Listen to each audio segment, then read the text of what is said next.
All right, here we are, up and running. Looks like we're gonna try this new game out today. This is gonna be a new little small indie game that was recently released called Zero Stress King, an idle defense game. This one's gonna have all the bells and whistles, as one might imagine, and we're just gonna start from scratch here and go from there. In short, enemies on the right, defeat them. Enemies from the left, we'll deal with them as they come in, if they ever exist.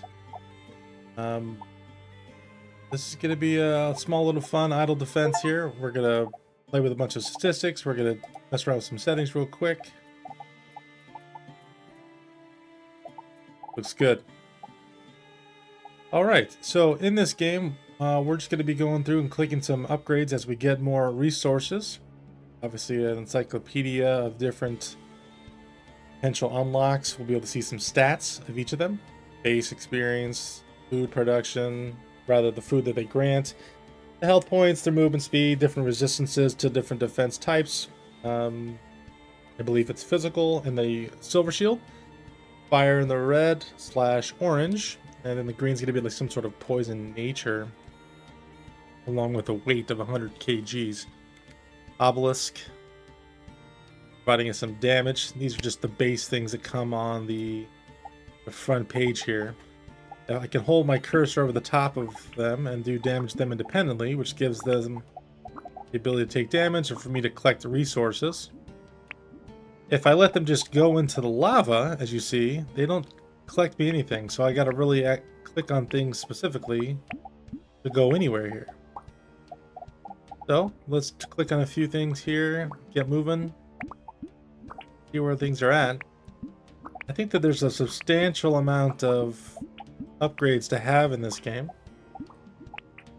If that is the case, then what I'll do is I'll certainly need to play this more than one time. Also, please comment. Let me know if you guys would like to see more footage from this game and see how I progress it. Read through the details of each of the different abilities we unlock. And let's see if we can find a good way to maximize our efficiency. Obviously, feedback in the chat is always welcome. Please leave comments if you catch us at a later time. In short, look forward to having the interaction. Please feel free to subscribe and hit the notification bell. I know everyone asks the same thing, but those are free things you can do to be a part of the content going forward. And I am looking for participation. The channel will evolve. It will include more people. It'll obviously bring in the community to take part in those inclusivity plays. And I'm looking for that to be a large part of where this community goes. My name is Douglas, and this is a Basil Gaming production. Thank you for joining us here. And now that we got some resources in play, let's look at some of the skill choices. We can update our enemies who are spawning, our obelisk, which gives us more damage, some more food. Obviously, the next enemy. Might be nice to get some defenders in place here. We don't have a ton of experience, but some automated damagers in the background would obviously be a good start. Let's go with... We have money to spend here. Let's make ourselves available on range types, max ranges. Critical chance, probably not going to be the big purchase right now. But just go back and forth between the damage and get more bang for our buck. Food at the top is our number. Food here next to them. We'll actually max them all out here. That way, get started here, get some damage on the board. Now, obviously, I'm gonna try to automate this as best I can with our purchases.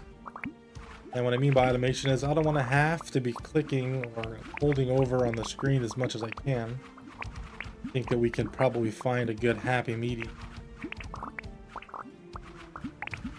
I'm looking back and forth, worried about the upgrades, letting the archers or whatever other attack options I have really take the lead would be the way I want to go here.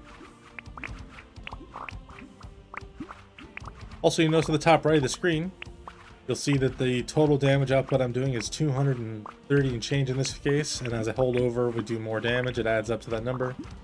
But also a breakdown between our archer, our obelisk, and how much damage the lava is actually doing. Thank you, lava, for not participating and providing me resources, but doing a good amount of damage. Also, since I'm new to the streaming platform, YouTube, and overall, please let me know how things are in the base of it. How's my volume sounding? Is it the case that my stream is clear? Does it have any jitter to it? Are you noticing any problems with the production value? What things would you like to see as part of the production value? Am I speaking too quickly? Am I clear, concise? Is my mic cutting me off on sentences? A lot of little questions will help me alleviate some of those growing pains. If any feedback can be provided, be analytical, be direct. Let me know what everyone hears and sees on these videos, and that way I can improve sooner than later. I would appreciate the feedback. Constructive criticism is always welcome. Direct criticism is always received, but sometimes the tonality may not be as you hoped it to be in receipt. Alright, let's go back to some skills here, see what we can do. Boost our guys a little bit. Max range and damage is really what we want to focus on here. We don't want any of these little guys getting through to the best of our ability.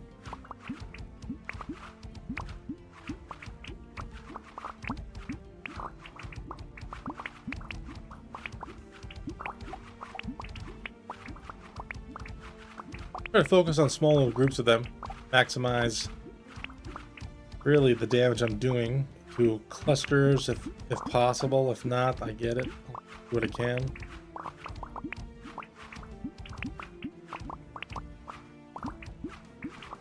Maybe they make mistakes and run next to too close to each other, and I can get them both at the same time.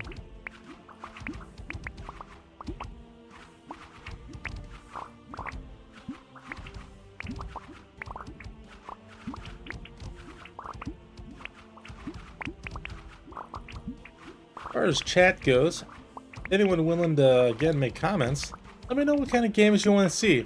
This will be the second game I've played on the channel. First one being Cole LLC, and I have a couple live streams I have up. Just kind of going through the game, learning the streaming process, trying to fine-tune my narration. These single-player games are interesting, challenging, but also make it difficult just to kind of talk through the entirety of it because ramble is a problem. Go between words for different thoughts, continuation of sentences when the height of the action kicks in. I want to produce a quality product here at Basil Gaming Productions. And if it's the case that we can go to more cooperative type games with other community members, family and friends, then I think I'd like to do that. It'll help spur on the genuine conversation, but it'll also help keep the stream lively. So feel free to comment if you have preferences or requests, or if you'd like to see certain things. You know, I think this channel can be an opportunity to work on a product that everyone wants to be a part of and see collectively. So please weigh in. Got some food in the bank here. See if we can get some more of these guys.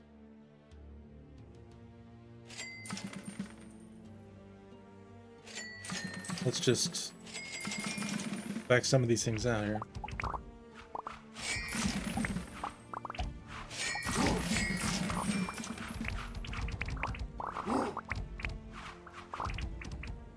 All right, good amount of archers now. This is fantastic. This will give us the option to focus in on spawning. We can prevent them getting into the lava. That'll give us the most amount of resources we can muster. So let's focus on then increasing our spawn rate here. Plus their loot drop, that'd be beneficial. And XP would obviously be optimal. These first upgrades seemingly are the cheapest, and they provide the most benefit comparatively, so we'll try to use that to our advantage. There we are.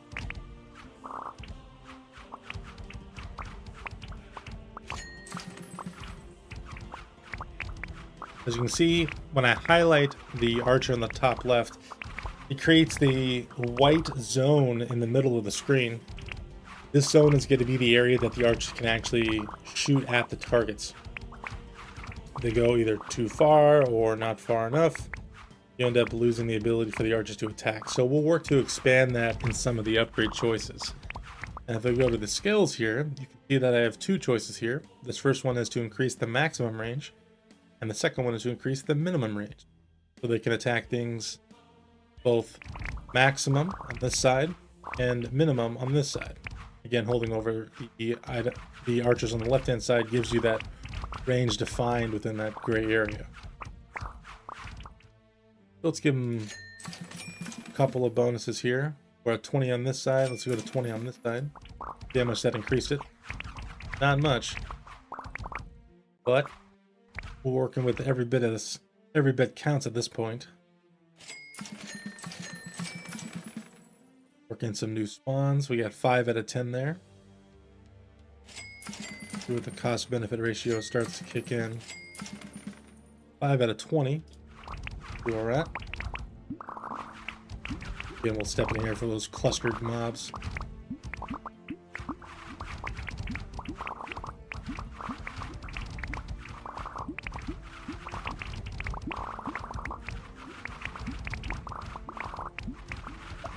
Few leaks, not great. Means we went a little bit too heavy on the investment for more mobs to spawn, but we at least know that we can ping pong back and forth here as the resources continue to build up. Let's get to those. Reload time would be nice. Get more archers though, and to get more archers I think we need to get this unlock here. Why do I say that? This produces food, and we need more food to buy more archers. We just bought a bunch, but the next one's gonna cost 11,000 and we only have this much. Let's continue to grow this production facility here. Again, let's bump it to 5 and see where it takes us. Build limits again to 5 seems pretty cost effective to start. How about the auto? That's auto sounds great. Production critical chance. That seems like a unnecessary investment at the start here.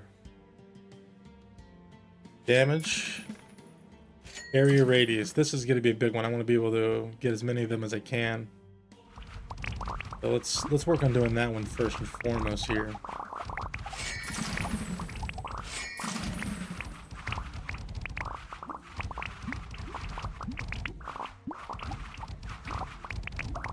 Our damage will come in time, and I'll probably invest it in other means rather than just the obelisk itself.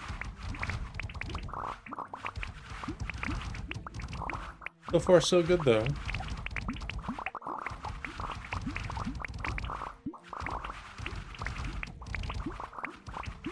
Well, not perfect. We're still leaking stuff at the beginning here. We are developing a baseline. That's obviously a starting point. Get a better idea on the ways and means by which we can maximize efficiency as we go.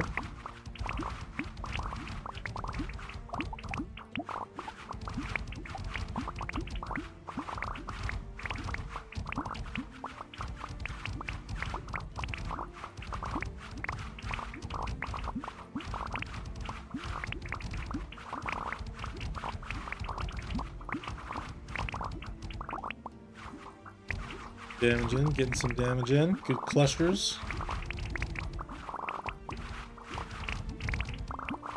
Also, just looking at my numbers here, I want to try to get as much use out of this food production as I can for more archers on screen or otherwise. Go back to our skills here. Let's increase some of their damage.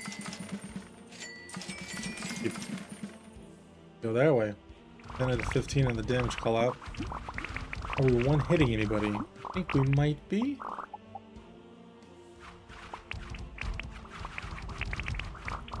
Now it looks like we're two-shotting everybody.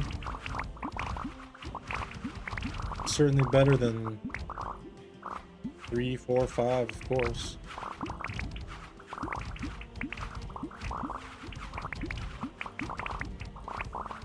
Let's work to beating down some of the cluster spawns of them prior to them getting to the archer's area. Then they can just worry about them at that point.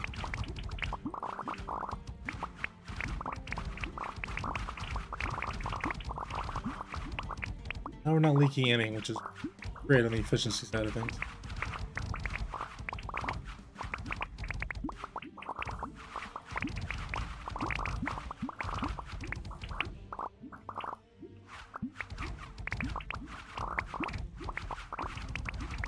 Now if I don't attack, how is our efficiency at this point?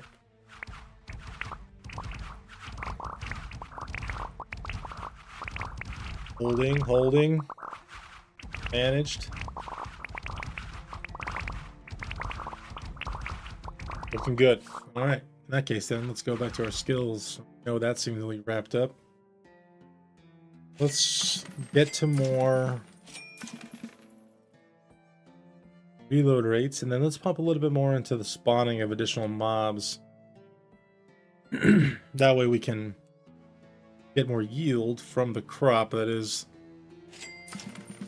killing them, I guess, these rogue mobilization units.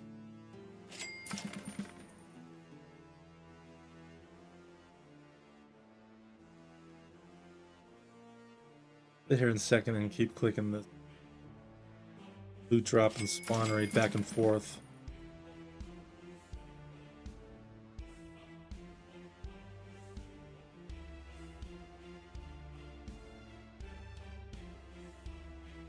Loot drop being the extra food, of course. Go to 10 on this one. Get more archers. Then we'll keep pumping the experience gain. There's 10. Now we got 40 archers on the job out of 45. And now we can focus on getting more spawns and more experience from the spawns.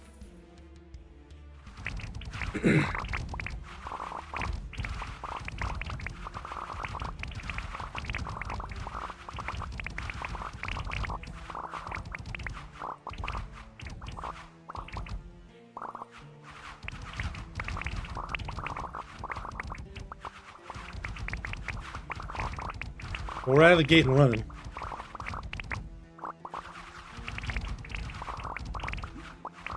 Don't really need to have me do the obelisk work just yet,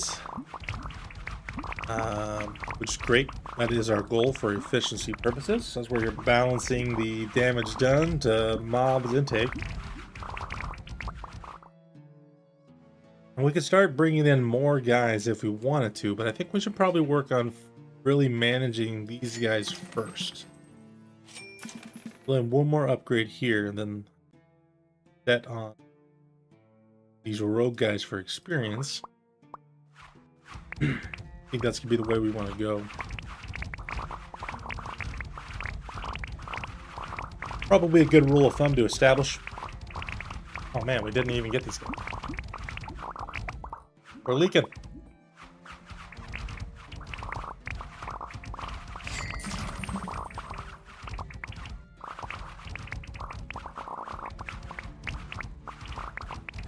Alright, so I was saying, before I was analyzing the moment, we definitely want to maximize this wave of units.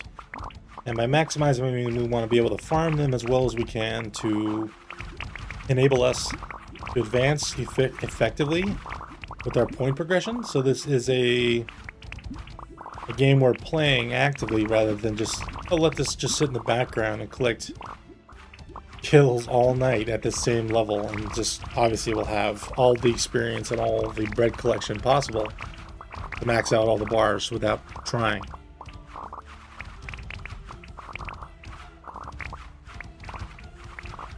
So as we examine this, let's get one more food in. We got one more for the maximum at this moment. Okay, there's our experience maxed. Loot drop. I think we probably need to focus more on the loot production.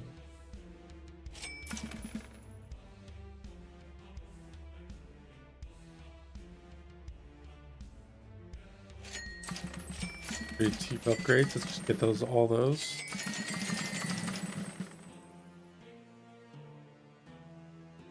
More production, more better?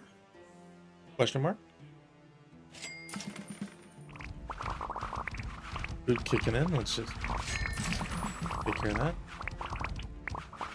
This, of course, feeds into this, which this feeds into killing more for experience and more food production to then continue to build the food production for... You see the circle. You can all see it.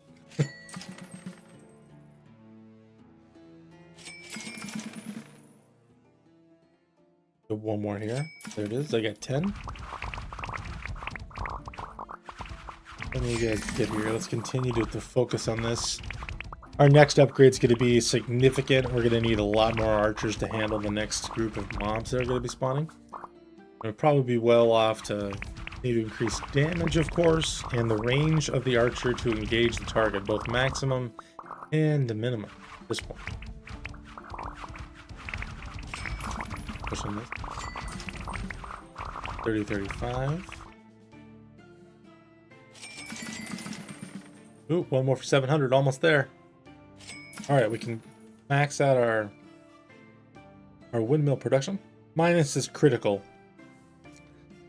We'll get that later. I just don't think that's the opportune way to go about this right now. And we're going to avoid the critical chance as well for the time being. Bump this up. We want more archers. Let's get to 50 for the next upgrade. And we'll keep balancing out food production with archers. Standing army archers. Then we'll move up to our increase for long shots and blind spots for the minimum and maximum range, respectively. 50. Alright, food first. Food gets us archers. Archers gets kills. More kills gets us more skills. No, I did not mean that for that to rhyme, but I was happy to say it came out smooth. Yes, I smiled. Hopefully you did too.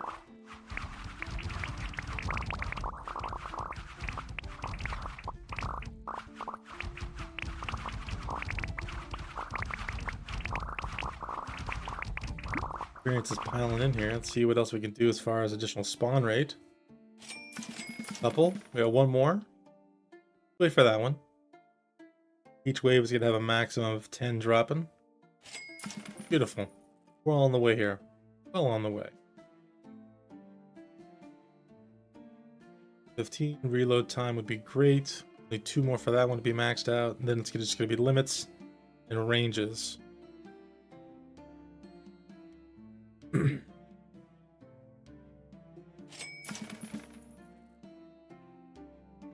One more skill will give us 10 out of 10 and a half-second reduction in their attack speed.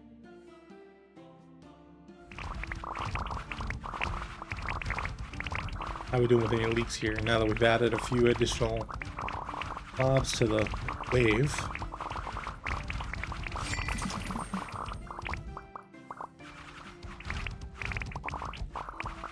I think we're still keeping pace, which is always great. Right? There's the maximum level. Look at more damage we can squeeze out of this. Go with maximum range and we'll ping pong back and forth here.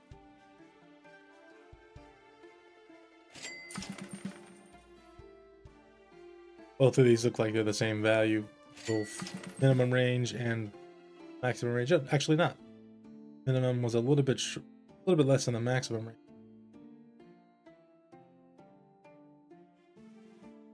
There, beautiful. All right. Again, more food. Focusing on that.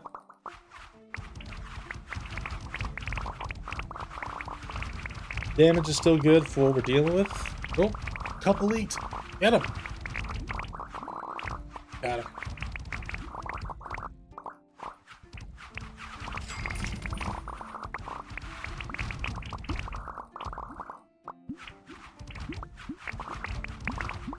I'm interested to know how large we can get the obelisk to be, as far as the damage on my cursor here. Are we talking 2 of these minions wide?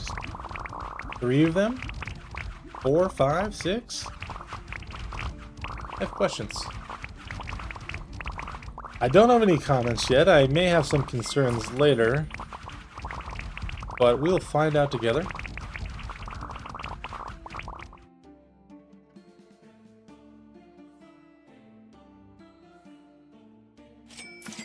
Or loot dropping. Just pump some of that in there.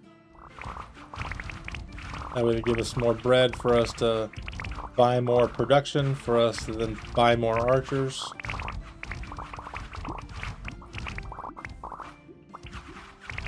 Trying to feed the war machine, not have the war machine feed us. Slight distinguishing language there, but I do mean it in that specific order.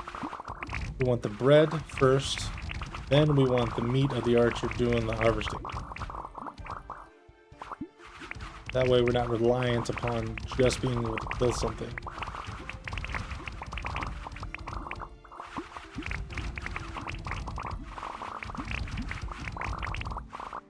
Oh, there's sound a little bit. Combat sound? Got this a little bit.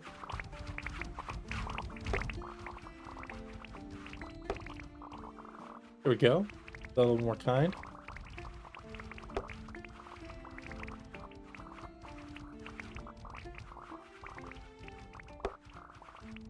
I think the amount of damage we're doing here will amplify greatly going forward. Let's bring the a little bit of Renaissance style music. Very soothing. Alright, back to skills real quick. Let's see what we can do. XP's coming in nicely. Loot drop. 1 away from max now.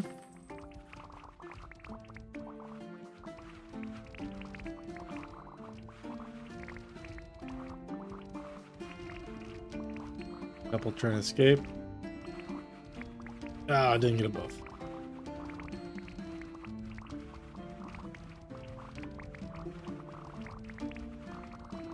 Wonder also if we get a chance to upgrade archers even more so. That wave absolutely just ran through the archers. Focus on some groups here. No harm in leaking things, but it is... At least I don't think there's any harm in the game for leaking things purposefully. But I do think it might be wise for us to keep in mind more leaks means inefficiency. Inefficiencies will lead us to fall behind as we go further in this game.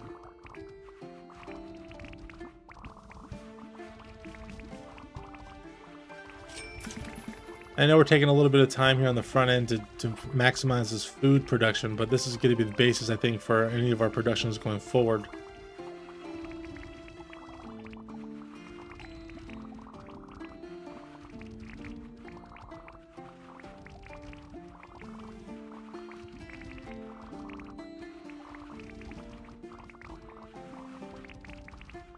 I think we might need to do some additional damage upgrades for Archer by killing them as effectively as I'd like to.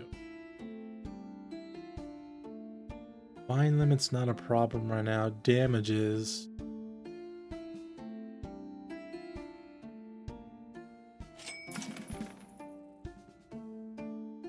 One more upgrade for damage, one more upgrade for loot drop. Then we can get more serious into just how many number of archers we can get to as we continually look to improve our production of food going forward. As you can already tell, the upgrade from just a couple of those clicks on the archers themselves have dwindled the amount of arrows necessary to kill any of these little minions running forward. Here's the goal. Wonder if it's as finely tuned each of the additional levels as we move forward here. We haven't even included the new unit yet.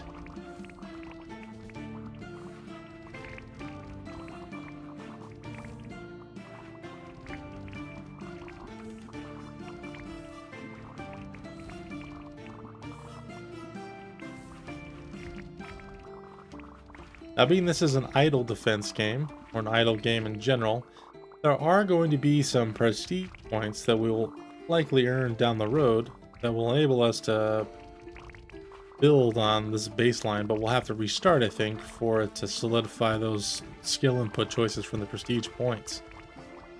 Which is great. It'll give us an opportunity to re-envision this approach to progressing through the game with a little bit different boost. Typically those prestige points are significant enough to really change the way that you even look at the game. I look forward to seeing what those have in store for us. This is the first time I've ever played this game, so we are looking at this with fresh eyes. The only footage I've seen of this was actually on the Steam front page, with a bit of new mobs racing across the screen. But the idle type of game is not unknown to me.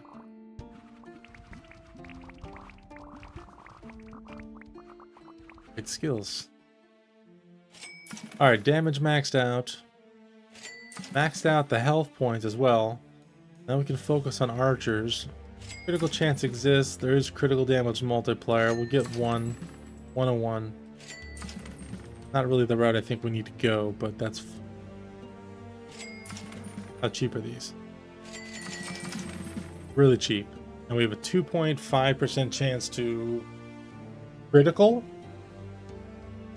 I don't know if in this game critical is viewed as a 1.5 multiplier or a 2 times multiplier of a basic production cycle.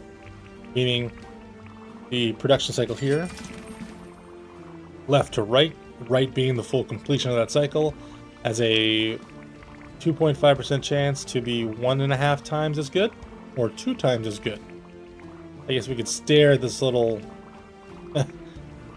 red production, and if it crits in the 2.5 times out of 100, we can see how much it actually throws up there. It might tell us the answer, but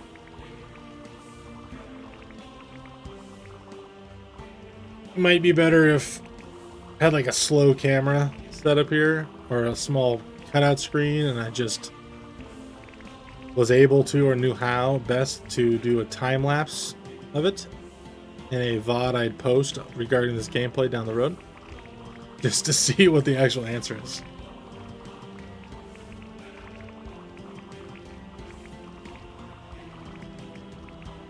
Let's get a couple more archers here.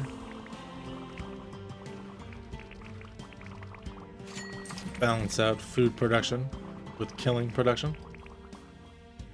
Good experience choices. We can increase limit here, or we can bring on new things. Modify area. 10 radius. Okay, we've made an investment. Let's see where that takes us.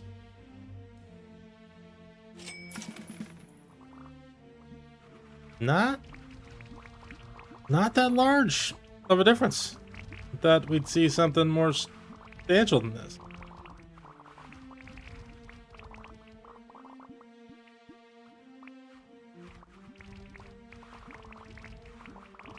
Guess I can hit probably 3 or 4 additional mobs based on their spawn type and their proximity to one another. It adds up, I guess.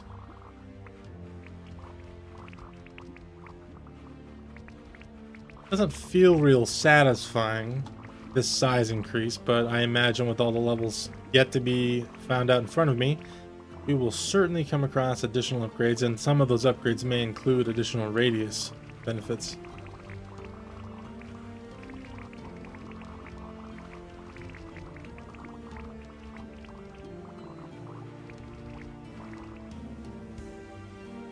Come on here, pull up the stream, see if anyone has any chats. Let's participate in, just in case. Not at this time.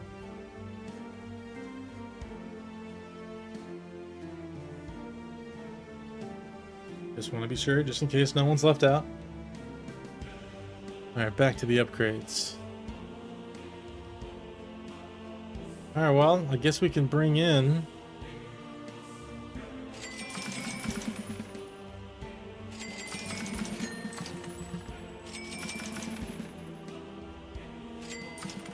Alright, 2.5 in the upgrade. Let's get the 10% chance, and then we'll do the upgrade for this budget. By budget, I mean optimize the army budget with this new enemy. 2 more upgrades here. Should be pretty quick. If anything, we have a decent amount of archers shooting. We'll have more than 50 here shortly. And I want to be able to say that we have a more realistically understandable number for us to conceive as, hey, this is what we're critting at, what percentage. When I see X amount of arrows, 1 in 10, 1 arrow out of everyone's quiver, there it is, is actually critting. For no other reason than just personal comfort on the topic.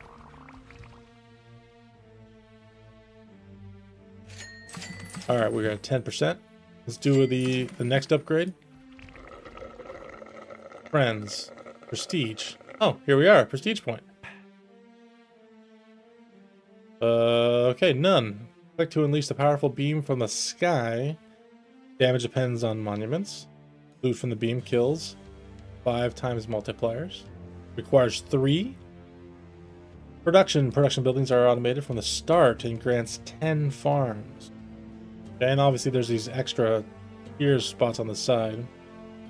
Imp, killing with lava, still grants 10% resources and experience. Ooh. Guess you could lean heavily into your inability to kill things and still receive 10% benefits on both. As I'm excited about that one. I think I'm speaking too quickly, and I'm sorry. Let me look here.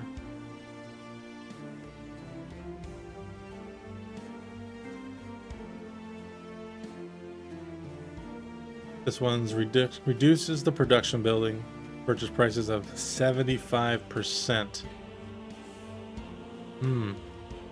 That would be pretty useful as well, of course. Increases defender damage, skill effects, times 2. Skill effects is the term there that bothers me, not just all damage, but skill effect damage. What does that mean? Not sure. Grants archers green damage, which also slows. Rather, I'm sorry, I misread that for my own personal bet gain. Grants archers green damage. Additionally, it boosts all slow effects, which I guess implies to me that the archers gain green damage and that there are slow effects in the game, and that green damage, by its inclusion here, is the type of damage it slows. We will find out together. Alright. Enemy spawn. How are we handling these? How beefy are they?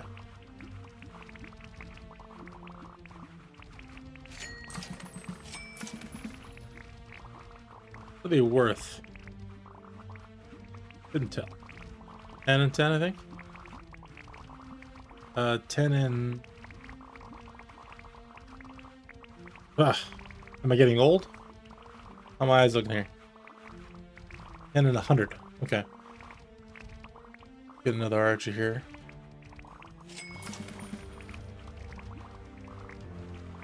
Alright, a lot of experience developed in that little bit. Let's continue to utilize that to our benefit. Okay, max level critical multiplier is 3%. Focusing on that. Obviously, the monuments seem to make sense in the damage, but I'd rather just keep the focus on archer improvements. Clicking on the one to see what we get here. Loot drop I'm not so concerned about. We have the bread options to play with so far. Key drop would be best. Okay, so these are going to outpace our archer damage quite a bit. I wonder what the next damaging option is going to be if I can't continue to boost archers.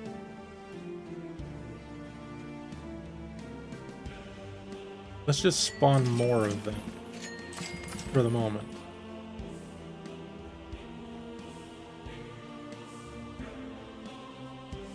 There's a multiplier to the production of the crits. Okay, for the buildings. You go, buildings. You crit all day, every day.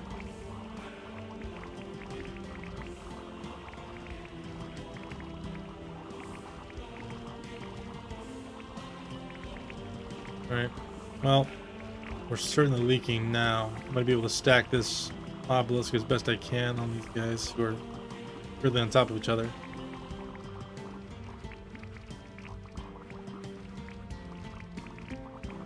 Guess this is a sign I should probably invest in additional obelisk levels.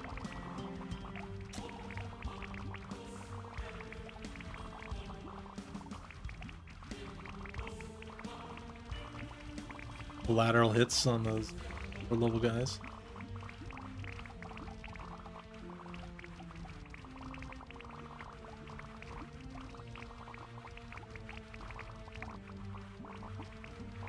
Do for groups of 3 of these guys or more. Any given spot for focus target.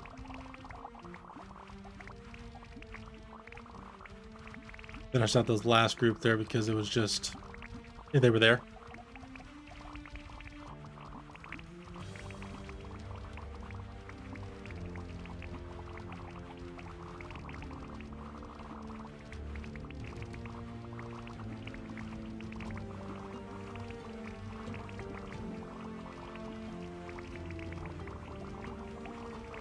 A little bit of focus on my behalf here, so my narrative nature in this video is a little bit less than where it could be. I'm trying to think to myself how best to maximize our skill potential.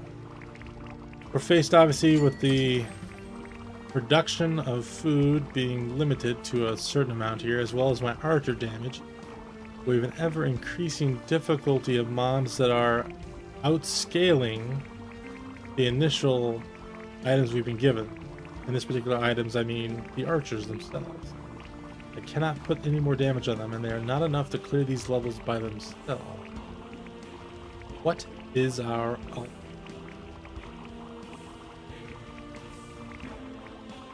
Thinking about it? Thinking about it.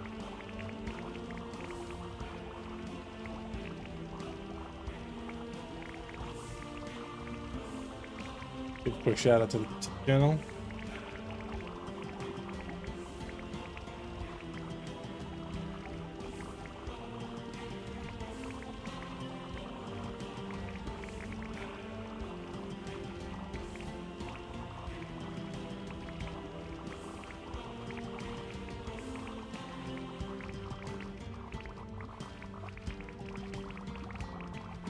Alright, let's put some skills down here. This multiplier good chance is going to be where we want to go. It's expensive. We want to make sure we're critical chancing as best we can for the 3 times multiplier. Not the only way we can scale at this moment. We're one more food production away to maximize that. Then we're going to dive them fully into archer production. We don't have a lot more archers to bring to the field, but if I can get their critical chance up just a little bit, it should give us just that much more damage. Yes, yes, all of you stand on top of each other. Perfect.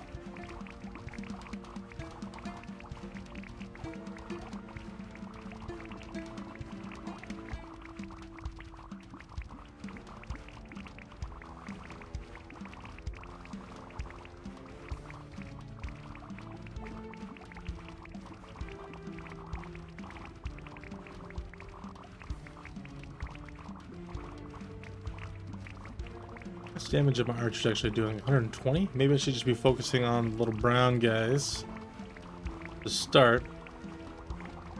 Then my guys in the archer category can focus on the knights for that juicy experience. I don't know, tough to say. I think maybe just focusing again the thoughts of trying to eliminate the clusters that are closest together.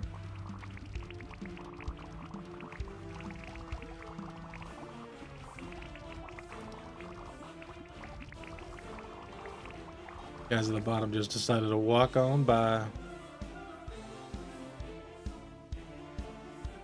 Definitely don't want to increase spawn rate yet.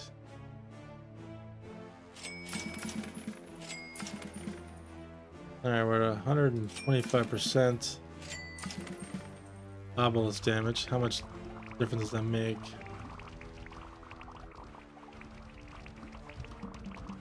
Significant.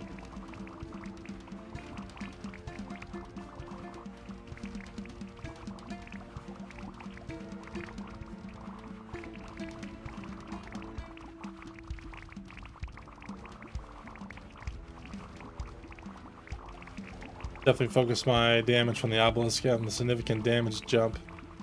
As far as the TTK, or the time to kill, over first-person shooter use for the term, but in this case, the obelisk helps to eliminate some of these thicker targets that my archers could just one-hit those lower-level guys, and then revert their fire back onto any outstanding thicker units as they may come into the screen.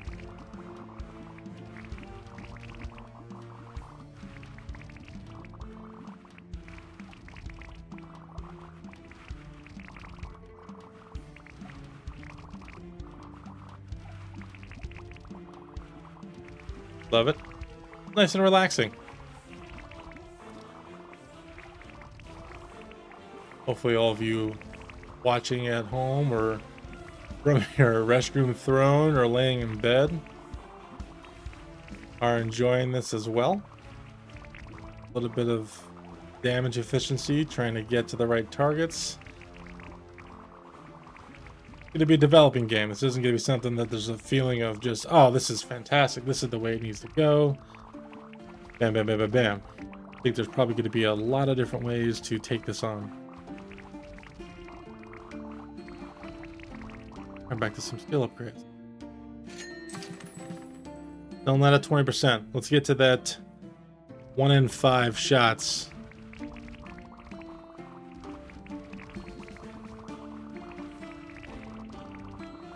Be here before we know it.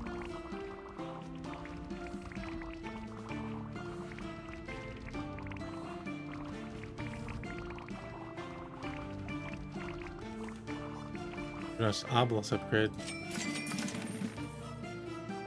200%.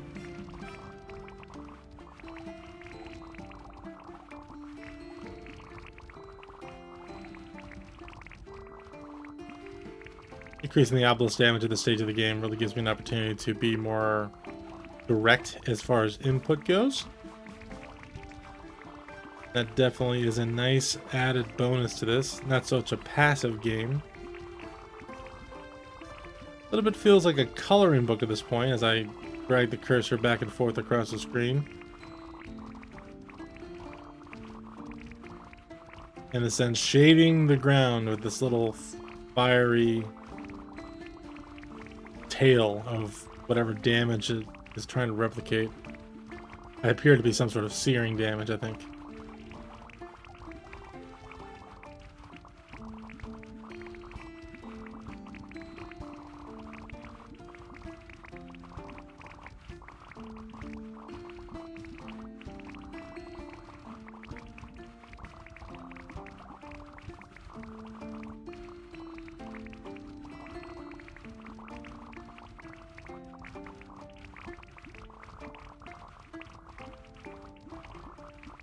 The archers are picking up all the little last spawners. Clearly not the case.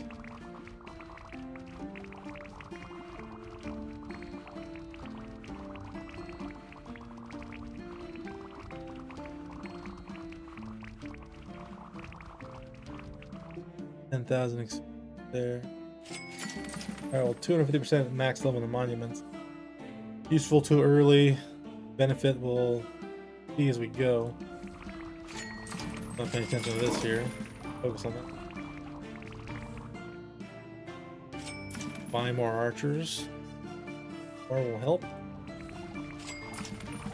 70 of them. That.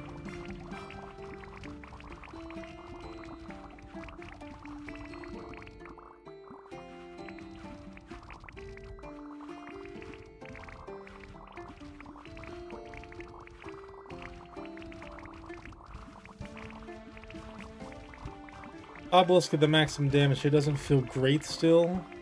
It's a very active passive. Oxymoronic as that may sound. Doing the damage, it's definitely affecting the benefits on the screen, but I'm not feeling like it's chunky or it's got some, yes, gravitas to it.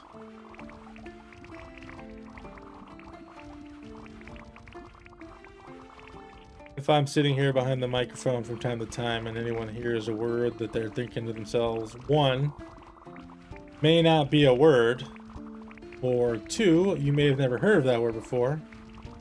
While I am not a linguist by any means, I did major in philosophy in undergrad.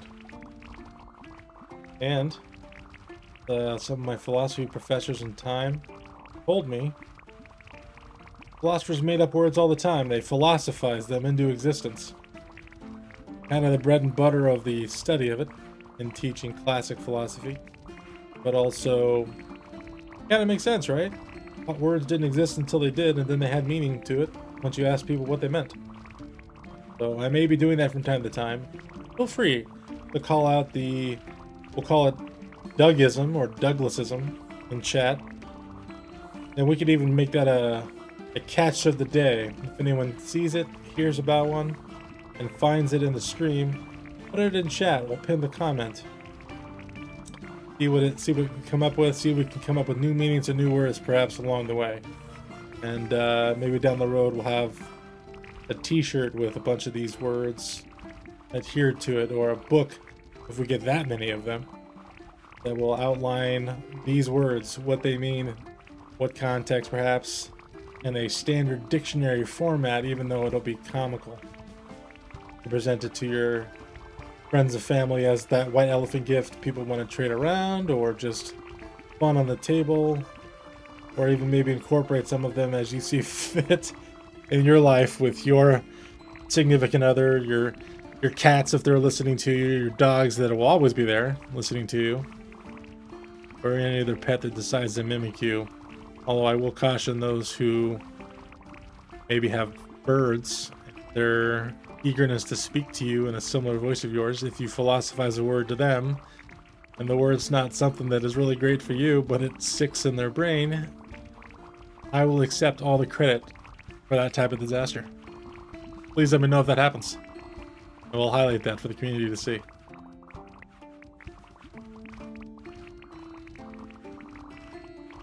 Alright, moving along here. One more for the 20%. Maximize our critical damage output from archers. And then we'll move on to really getting as much as we can out of this next group here. We're going to start spawning the next wave of things. Not because I think we can clear them effectively, but because we don't really have another way of increasing output from what we've already established in buildings. We maximize the damage to the obelisk. We have the maximum amount of production farms that we can. We're working to still get to the maximum amount of potential archers, which we're not there yet. But what we need to do is we need to continue to grow here. And even if we kill the next wave of things less effectively, we get leaked through some of the littler ones, we're still going to gain more bang for a buck by killing that bigger, more valuable unit. It'll be mostly a focus of the obelisk, I think, with me here, than it will be the archers.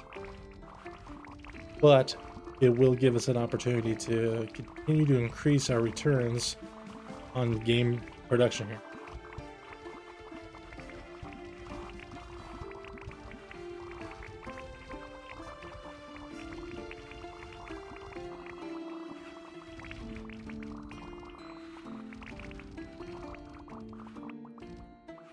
At part 2 TO that we are looking to get upgrades so that we can advance our progression to the point where we're going to need those prestige points, as most idle games require, and those prestige points will help to carry us past some of these humps in the road that will inevitably be a barrier to entry to the next level or the segment of things.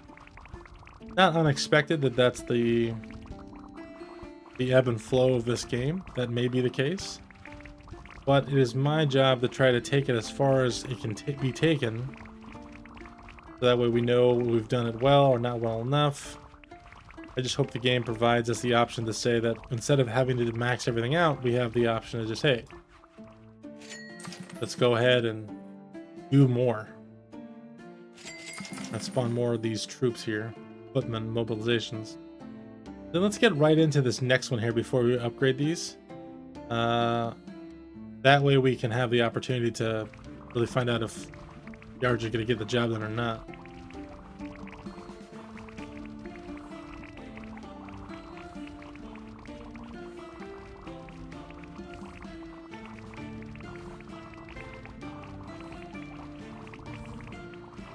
Densely packed troops here now.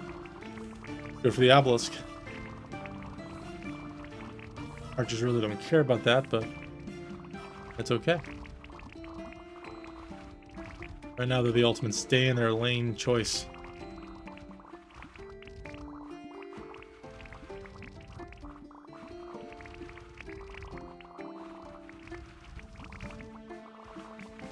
I'll do my best to stay a little bit better apprised of the amount of money we need for these upgrades, so that people in the chat are not, hey, I thought you said you're going to be efficient here, and here you are waiting for money or experience to kick, but you're not cashing it in when it actually kicks up.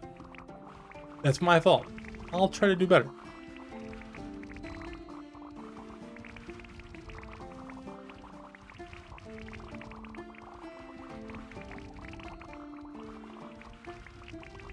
And since I brought up a little bit of a personal item there with the degree in the background, what do you guys have in the educational background? What are your passions, educationally speaking? What have you either decided to take out on your own, learn about in your background, or what has been the degree you've achieved?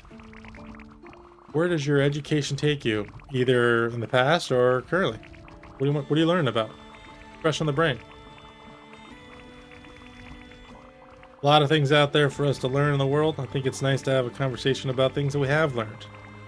Obviously, the internet is a difficult place to say that sometimes we're learning the right things, but the more you know, the better you are able to distinguish between the appropriate things and really the misleading things. Parts of the questions that aren't really helpful in the conversation of bigger and more important discussions. Let me know in the chat if you guys have any feedback on that.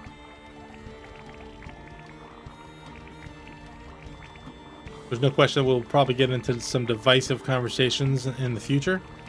Know that we're having a conversation. There's never going to be a singular right, a singular wrong. But I think there are objective truths.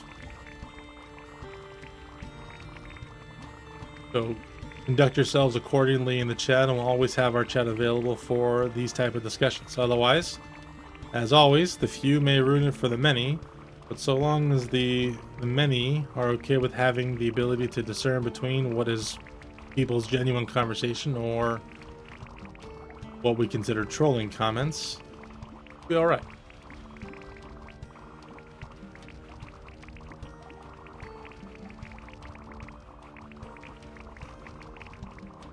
I am of the opinion that divisive conversation doesn't hurt us, it makes us better conversationalists. So long as you're always able to keep an open mind, never lose in a conversation, because you'll gain something by learning either something different, better to pose your questions and comments, even the fundamental differences between yourself and your stance and others. I don't think can be a bad thing. Alright, let's bring in the next one.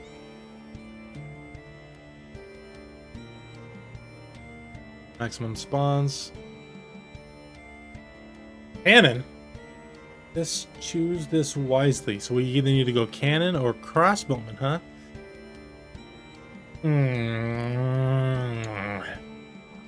Anyone in chat? Anyone in chat? How many people we got viewing here? I think at the moment I am still alone. That's okay. Let's see. Is there a way to pause this game at all? I don't think there is.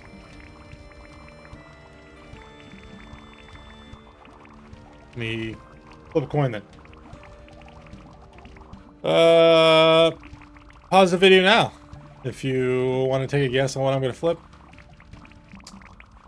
Pause now. 1, 2, 3, pause. And coin flip. Heads it is. Heads being the top, tails being the bottom. We have two choices. We have the cannons on the bottom and the crossbowmen on the top. So we're going to go with crossbowmen as our next choice here.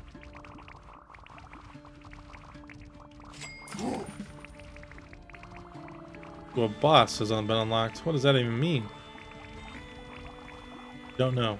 We'll get to that.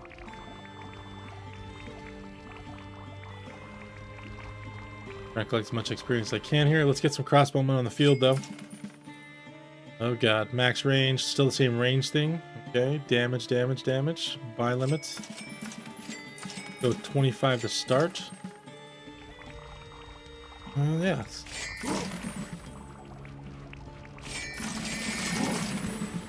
Alright, we have crossbowmen on the field now. Good upgrade.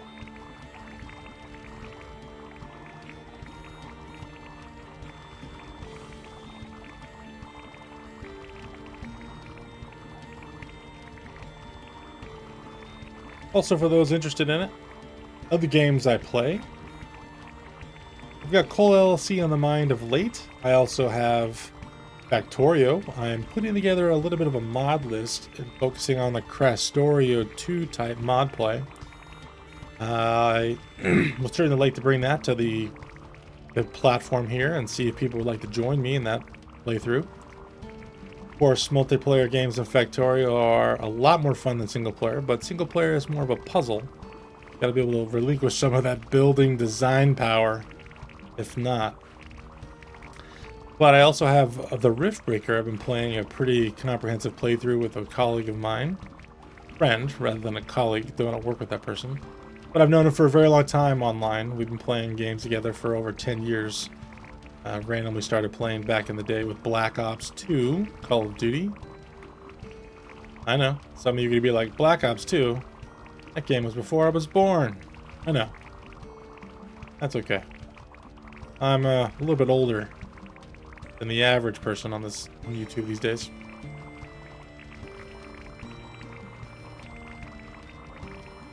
But otherwise, Path of Exile 2 is a game I very much enjoy.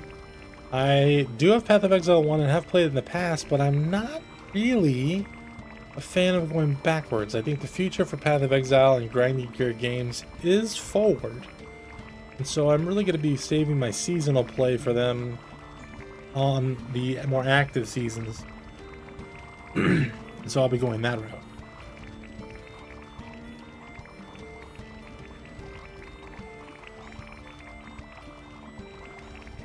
I think the next season, I know I paused there, was thinking about the forward progress of their development calendar. I'm pretty sure Grinding Gear Games has the next season played out for Path of Exile 2 in May 2026, which I think will be the 0.5 patch. We can certainly get behind that game and play that a little bit.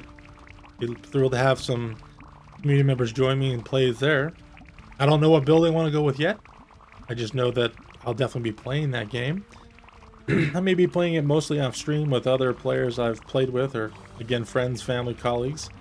But it doesn't mean we can't bring that onto the platform here and make it a more community-based stream. Feel free to let me know. Just be more of a casual playthrough. See if we can get everyone rich. I do have a guild bank I've established in my previous plays. A little bit of a helpful hand for those who may have been struggled in the past, but also who may want to just have some casual playtime with a very small guild. There's only about 5 of us involved, 6 of us at most, but we're all helpful. Makes it easy to get on and play for either short terms or long terms. Speaking of time frames to play, schedule.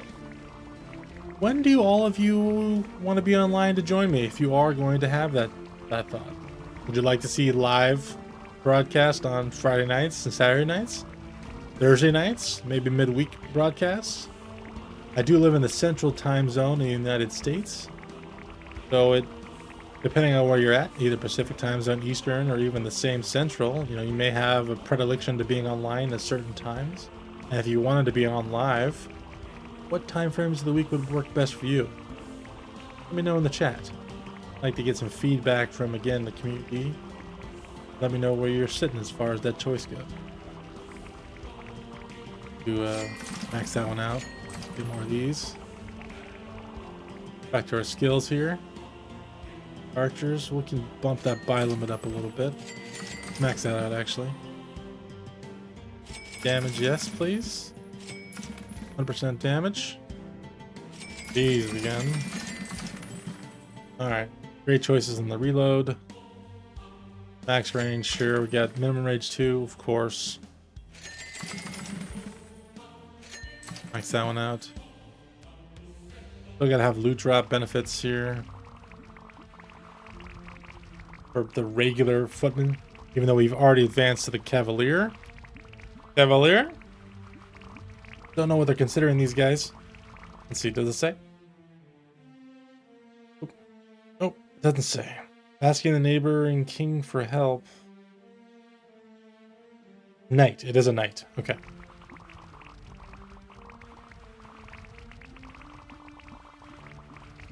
Knight on a horse that the pixelation of the horse gives it more of a hairy look in a flat sense.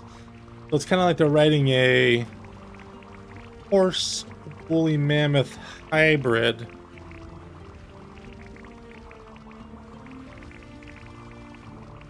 So I guess the immediate question that comes to mind is, are we battling one woolly mammoth sized horse or 10 horse sized woolly mammoths? I think both of those are probably still lose-lose situations, right? Horse sized woolly mammoth, that would be insane.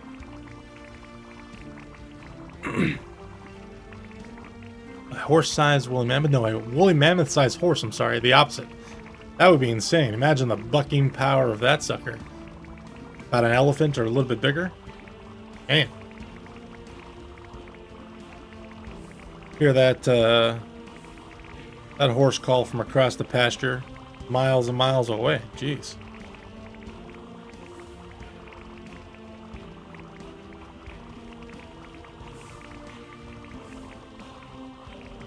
The addition of the crossbowmen here have made this much better. We're not leaking nearly as much, but we are certainly still not in the red, I think. Rather, in the black. Mine got crisscrossed there. Let's continue to pump the damage so that we're not falling behind in that category. Additional range. These crossbowmen definitely have the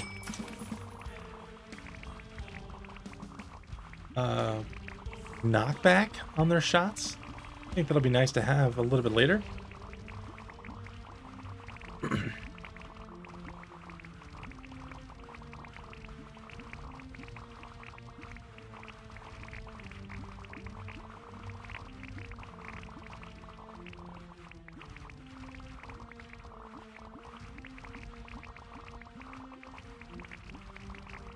Alright, for whatever reason, I'm over here choking.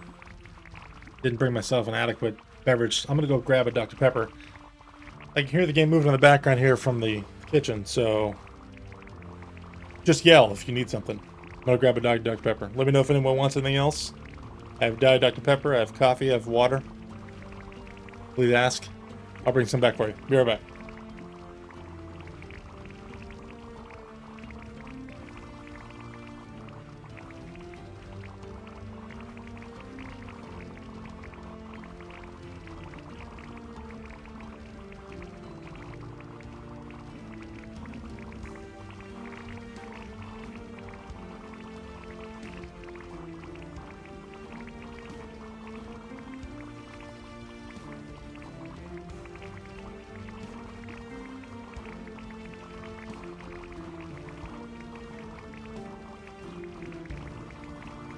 Coming back. Strategic placement of my cursor in the middle of the screen there. Oh. Ladies and gentlemen of the Basil Gaming production community, please be aware, I've been joined in the studio by none other than CC Cat. He is my 12-pound ragdoll. All white. Lilac is the specific coloration for her, so she's got a little bit of gray, but she's very floofy. You may hear some meows on the microphone from time to time, and it will either be CC or our other ragdoll, which is a mink coated mitted mostly brown ragdoll as well. She's actually quite small by comparison. She's only about 7 pounds or so, and he's got the meow of a 30-pound cat. She just loves to be boisterous no matter what we're up to.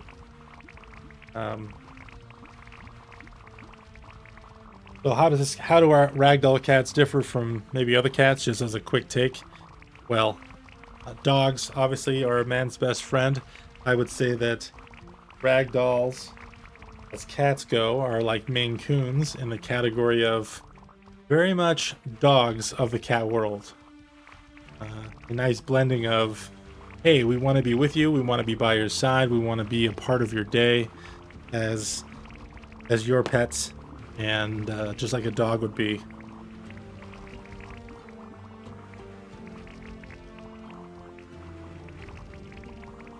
So they sit and jump up on the couch to us every time we come in the door from work or running errands. They always come down from wherever they at and meet us, and then they follow us around the entire time while we're getting comfortable shoes on and slippers or changing clothes for the night. They're very much a part of the overall day. They're great. And eventually here, and maybe with enough push from people who are watching, I can get a cat cam set up and maybe put them in the corner so we can see what they're up to as far as napping style goes, or when they come, like right now, and they're looking at my feet, seeing how best they can curl up next to them, or just headbutt themselves into my shin. They're super cute. So if you do hear any meows on the microphone, I do have active noise canceling headphones on here, and you definitely may hear them meowing before I do, because they may be meowing behind me as they make their way into my frame of reference. So feel free to call that out. And but for those participating in the comment and chat section, if you did hear a cat meow, and if so, what would be your wager on which cat it was? As I'm sure in time everyone will be able to learn which meow is which cat. So there, cats. All the meows to all the cat lovers out there, all the barks and woofs from all the puppers. I definitely was a person who grew up with both cats and dogs in the family, and it just is the case now that the wife and I live in an apartment. We did not want to have a dog at this time because we didn't feel like we had a good time frame with all of our work hours that would give us the opportunity to take dogs out and run them around, while our cats are self-entertaining to a degree since they're sisters. They do love each other. We did find it easier that they would be more likely to hang out and have cat type days, and then we can come in and rustle them up and chase them around the apartment for a little bit and have a better life as well. Personal choices. That's what we decided to go with as well. Just sharing. Damage max. Range max. These crossbowmen are getting beefed up. Let's get some crit chance. Come on now. Crit chance. Crit chance multiplier. Increased knockback. I didn't realize that's what I was clicking. Should have read. My apologies. These guys are pretty good though. So far so good.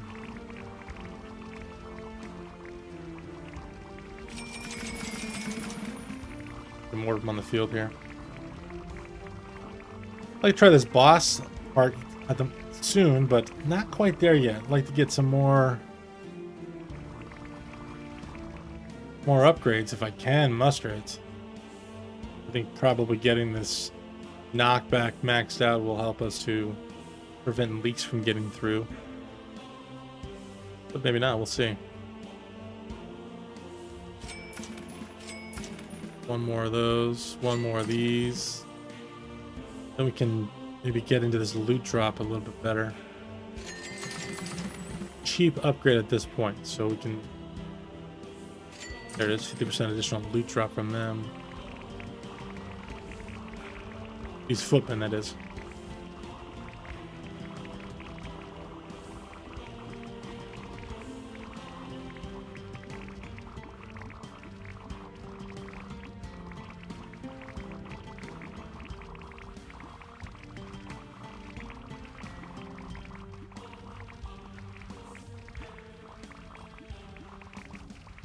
Cruising through, cruising through. All right, let me get that drink, actually. I haven't actually poured my beverage and had a sip yet, so here we are.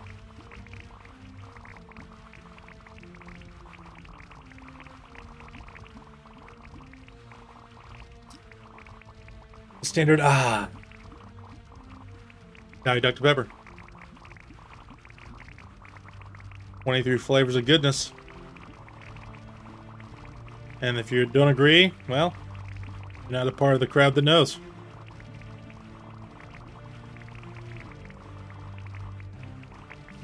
And just having started the streaming background here, man, I got a lot of things buzzing around in my head as far as conversations and polls we can do down the road, especially when I get a better grasp of the overall interface system with the stream, how to put polls up, how to maybe have a moderator joining me to help facilitate some of these off the top of our head questions. So much to ask, so much to learn from. So it's going to be a big process for me. And I appreciate all of you with your patience to join me along that process. I was just thinking, though, what's everyone's favorite soda? And why?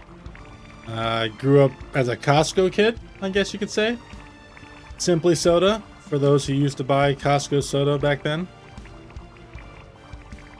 Didn't really have name brand soda for a long time. Got into Dr. Pepper. Never looked back, really. But Mr. Pibb was always a contender, but it always just tasted different. Not bad, just different. I was a 7-Up person, but then Sprite took off and the 7-Up kind of died. Are you a Sunkist person? Or are you I don't know. Another Mountain Dew. There you go. Always the scare for Mountain Dew growing up was the red dye number 5 or yellow number 5 or whatever the chemical was inside of Mountain Dew that seemingly caused some biological problems as a food coloring or dye at the time. You know, being young and being easily influenced by people's input, mostly my parents at the time, and them not really following through with the research, it never really came to light what was the reason for it, so I never got into Mountain Dew. Mountain Dew Code Red I had a few times and very much enjoyed that. Very cherry forward, I think. But yeah, sodas. A whole little microcosm of different flavors and preferences. With ice, without, fountain or not a fountain, plastic bottle or glass. And gosh, where do we start? Where do we end on that?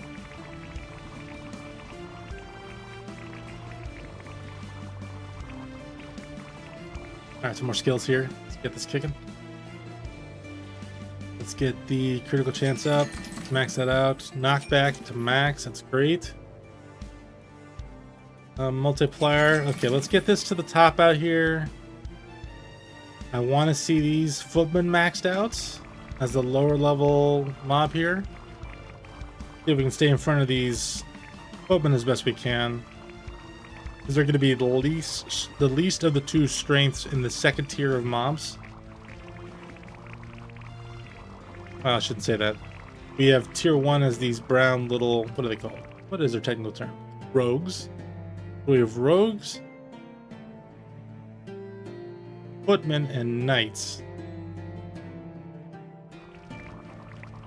If we can maximize our ability to take out the knights, we obviously assuredly have the ability to farm as much of the rogues as we can, but we don't have the investment ability yet to really put our damage where we need it to be to farm effectively these knights. For no other reason than we just don't have the damage output. We'll work to it. We'll get there, but I think we'll probably need to focus on the damaging choice for the tier prior to the maximum tier that we're at to really make sure that our effectiveness stays in front of the curve.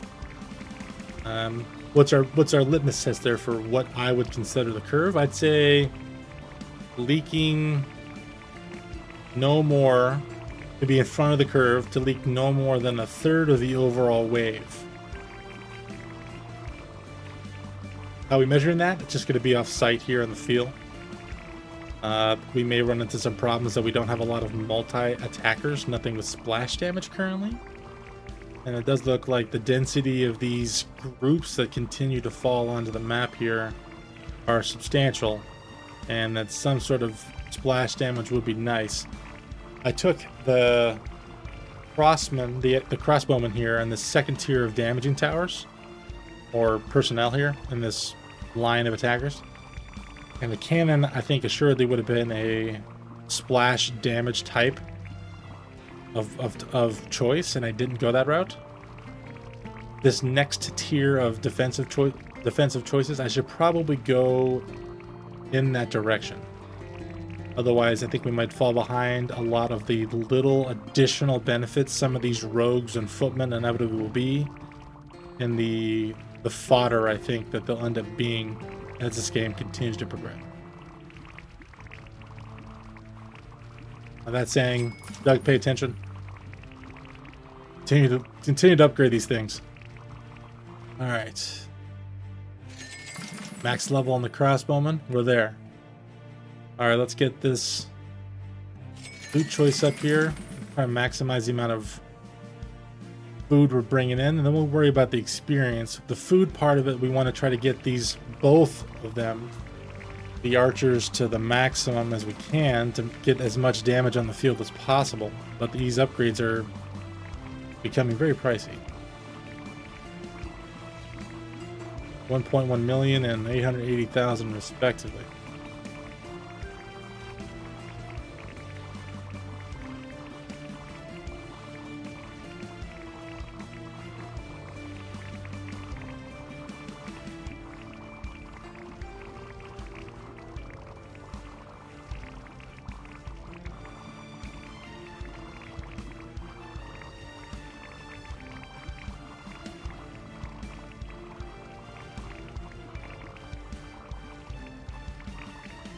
So far, so good, though.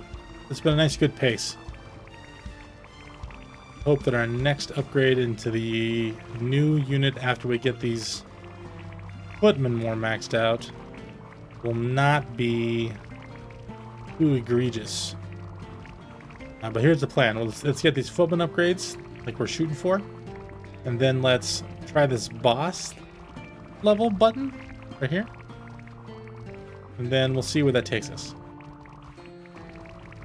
We may decide that we are wholly inadequate and require additional upgrades, and we'll sit here a little bit longer until we get them. And then we'll move to the next stage of it, whatever that next mob's going to be. The pathway to it seemingly is off island. To this have a nice picnic in the forest slash something. It does say we need to beat that boss first, so I'm sensing a satyr. Looks like I can't hover over and use my mouse at the same time, but looks like they're holding a one-handed axe, and maybe some offset legs. Look like they have the back goat legs with some horns. Either way, seems creative. Seems very creative. All right.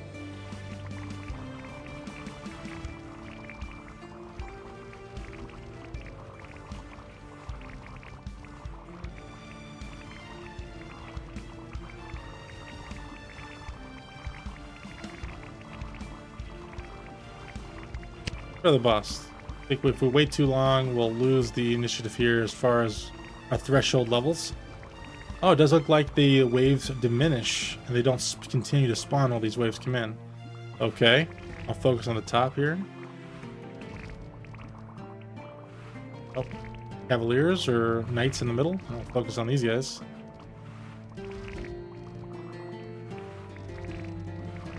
Well done.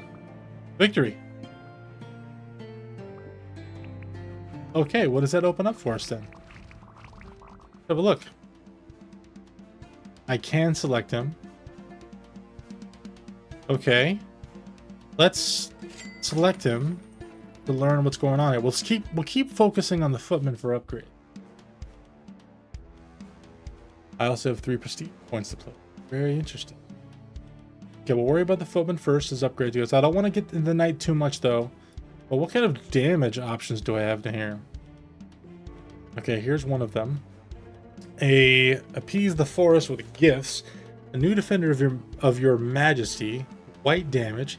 Fast shooting. Pierces one enemy after another. That would be nice. Looks like they're also carrying a bow, which goes to our theme of bowmen and crossbowmen.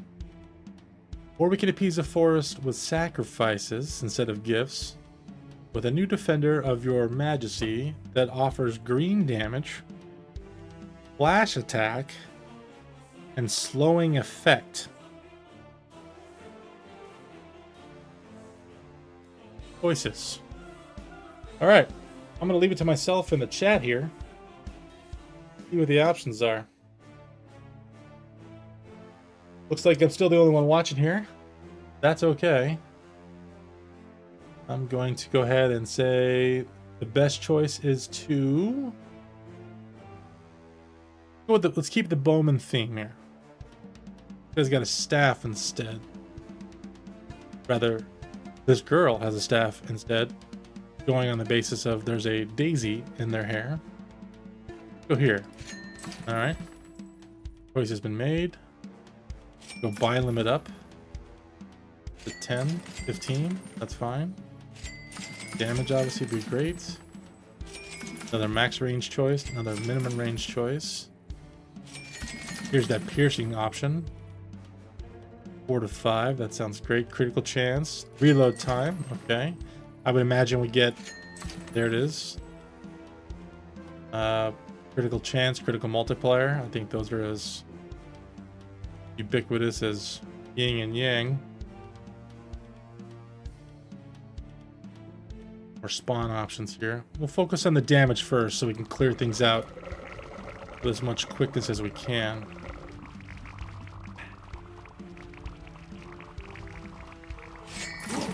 Wood. Where do we get wood?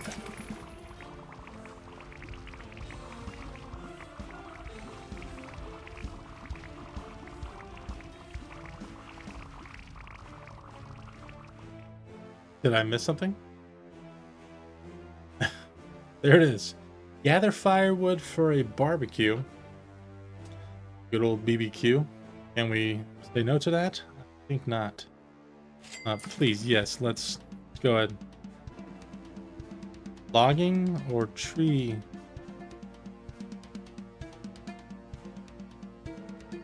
New enemy, we don't want that. Let's go the logging route here. Do the buy limits. Production time, we need to get that. The auto aspect of this is going to be big. Let's get that next. Keep maxing this out.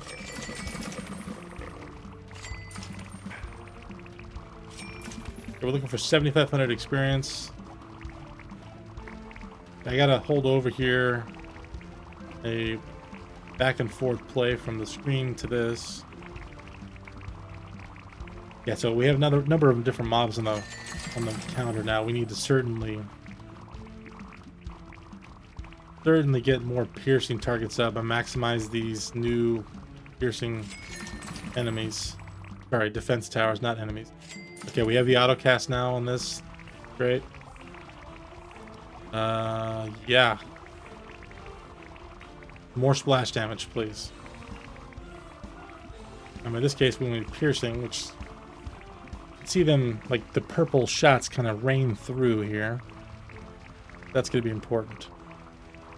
Let's go to this, by the way. Worth 5, 10, 15, 20. I'm seeing a pattern. Oh no, we missed the 25. So 30 base, 30 base. Okay.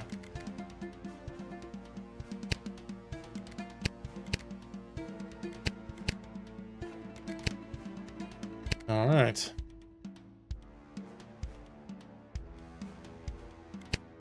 Information. All right, let's keep upgrading this. Okay, Pierce is maxed. That's fantastic. Let's do the reload time. We want that maxed as we possibly can. As well as these production cycles.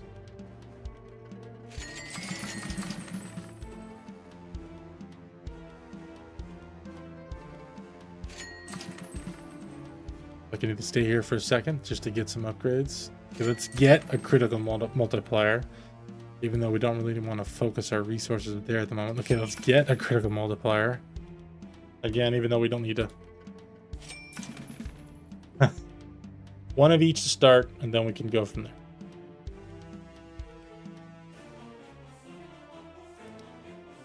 More damage, please. More damage, more production.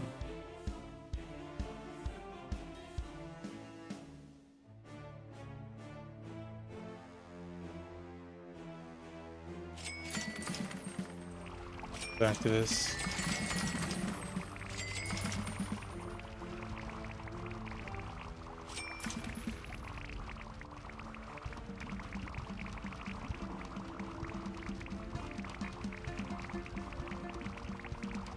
The piercing is nice, there's no doubt about it. We would like to have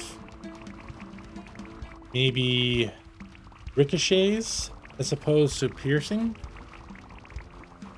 I know the game is written the way it is written. I don't know why I'm providing that kind of feedback, but ricochets keep the targets in front. Piercing sometimes won't pierce the right targets, so maybe pierce targets with the most health nearby. Question mark?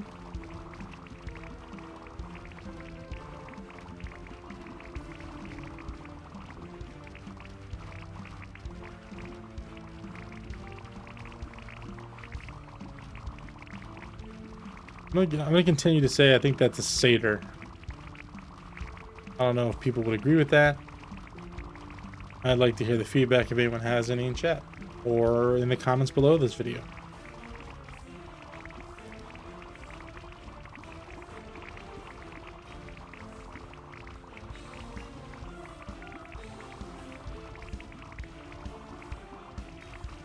Oops, on top of this, getting sidetracked on thinking about the next move here. Do we still want to go with the footman? I think probably damage first in these skill choices. Primarily getting these reload to max. Need more shots, more better. Obviously production size is good, production limit would be better. Right now we just need resources. That's really what we're sitting on here. So let's keep buying archers. Every step of the game.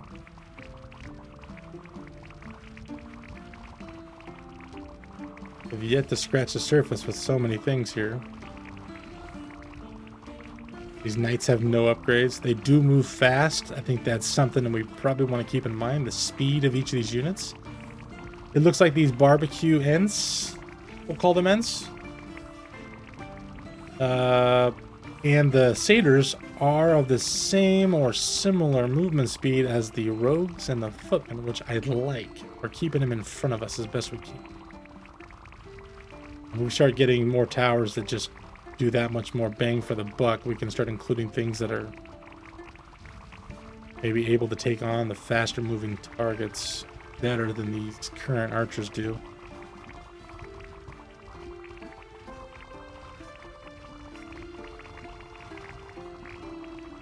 I wonder if there's an opportunity for me to improve on the auto attacking of this obelisk at some point. I imagine there probably.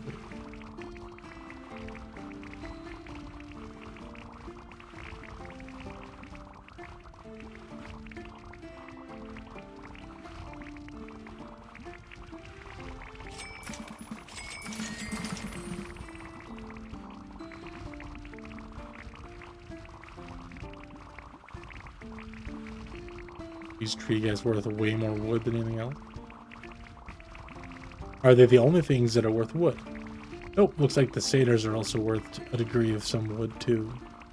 That might be the resource of that island. I think that's where the focus is there.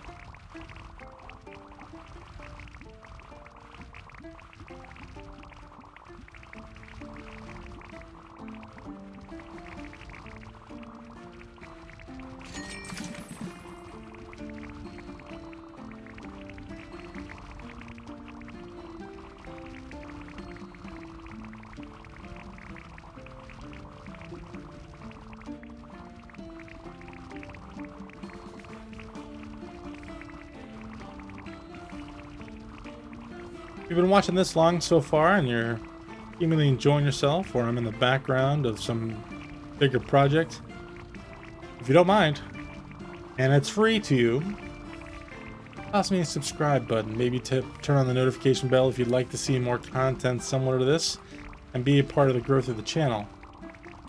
I know everyone asks for subscriptions and people to notify it. It's a free option on the button. It just gives me an opportunity to get some recognition so that I can have feedback from you in some way, whether or not it's a comment or if it's the subscription itself. It does help the algorithm curve people towards my direction. If you like my content, somebody else may as well. And I am trying to reach as many people who would like to be a part of this progress going forward as I can. So if you could take the time, that would be wonderful.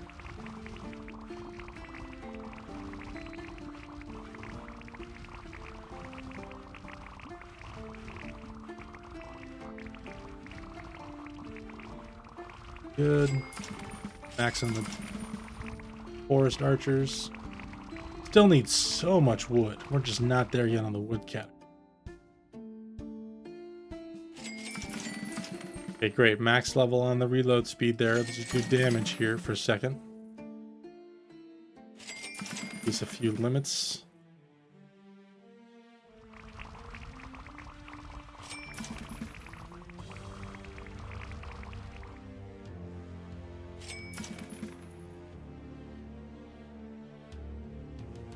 Get some buy limit. Could probably increase our spawn options for these Trents as well. Trents. I said Ents before, taking a page out of Tolkien's Lord of the Rings. The health. Okay, it's pretty simple stuff, but these do produce more wood for us. It would be wise that we continue to collect that, whether it be from our production facilities or from the different things that we are slaying. Certainly be helpful to have them.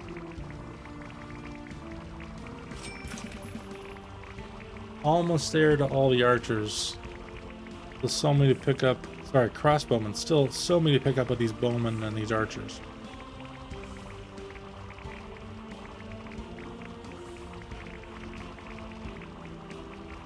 But we are doing better. The effect of additional damage from these Dryad Huntresses is helping us. No question about it.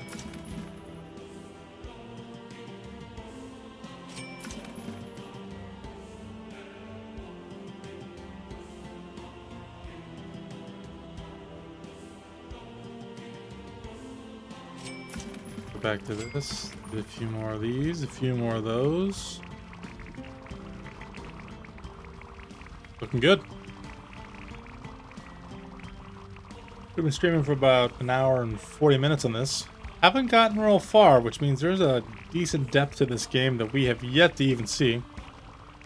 I think that is not only evident in the time and how far we progressed, but look at the size of the skill tree area. You know, if one island here, one island here, you know, another, maybe branches.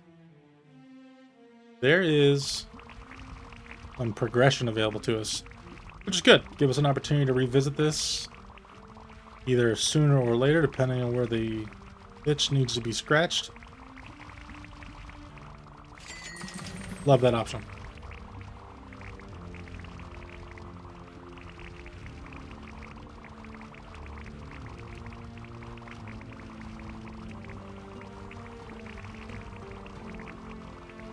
Resources are definitely starting to pile in a little bit. The choice of the piercing option on the Dryad was really good. I like that. Obviously, the denser the mobs, the denser things become, the maximizing effect we'll have on the Dryads. Even though they are limited by the amount of times it can pierce up to 5 times, it still doesn't take away from the fact that that's something. And we'd like to try to get more of it. Get more Trents to spawn.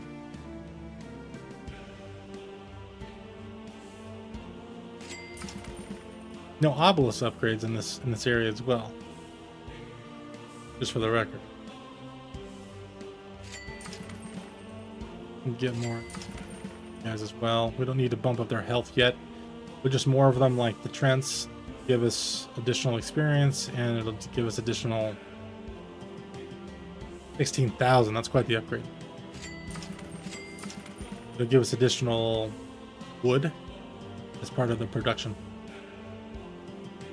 which then gives us more archers.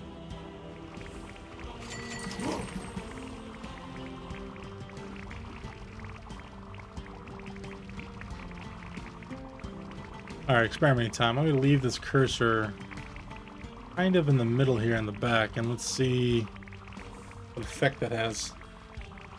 I know I don't have a very large base, but it does hit things.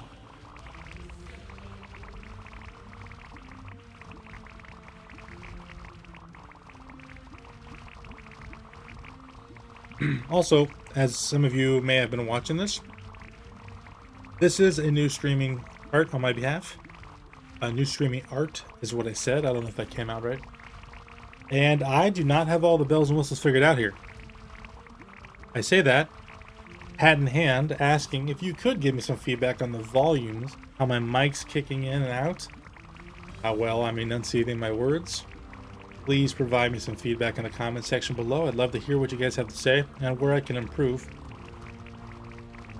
Whether it's the music in the background, staying with the game type of music, finding an alternative source of music to play in the background while we're playing these, how well my voice comes through, do I need less bass, more treble, or vice versa? Let me know. I'd like to know whether or not I'm squared away, volumes seem good, if there's any discomfort in how they hear me, and on your side of the world by comparison to my own, hear my own echo chamber of my voice in my headphones. Let me know. I'd be happy to get the feedback. That way we can make the necessary changes to make it more comfortable for viewing.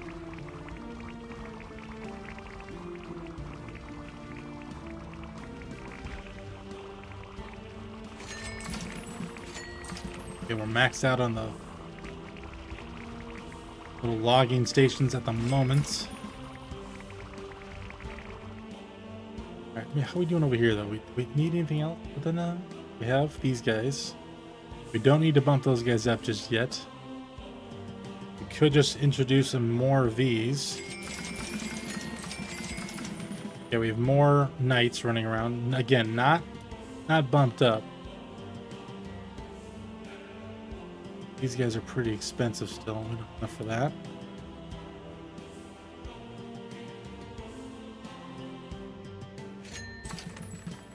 Do that one.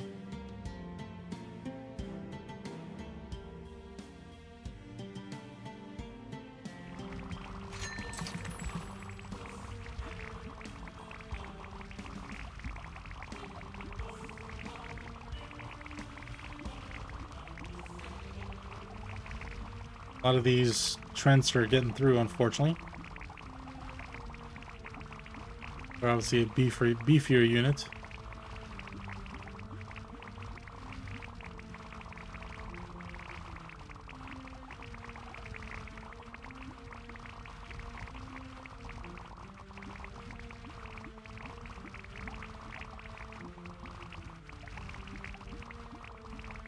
Now we can get quite a bit more on the huntresses or dryads, so I think we should probably focus on that as I click more wood burners, more wood production for their purchases. It just seems to be the case that we need more of all things. So let's keep bumping up the damage. Let's keep bumping up all we can as far as our damage output goes. Again, our focus on the crossbowmen and our bowmen are already maxed out. So is our obelisk. While we're using it minimally, it is helpful. More damage, more better, but 16,000 is just so much. Where are we at here with crit chance?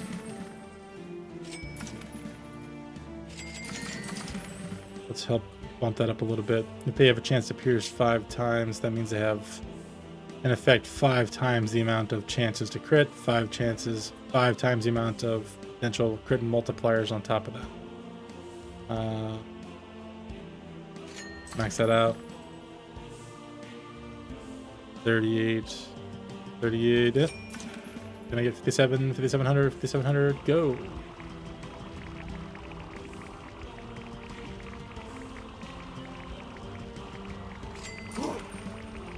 Or dryads.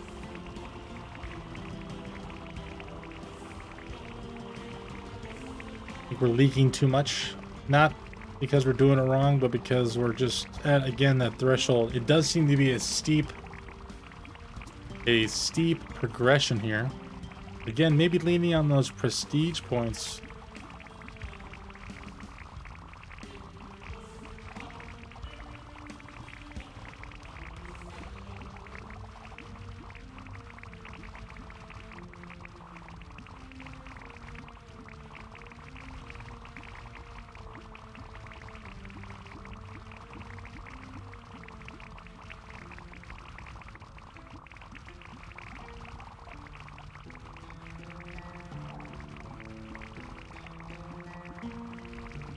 I'm gonna buy 2 more dryads before I go back and spend my skills on my experience, rather. And not for nothing, it does help, seemingly help more when I get these Trents down first. They seem to be absorbing more damage than maybe the other mobs are.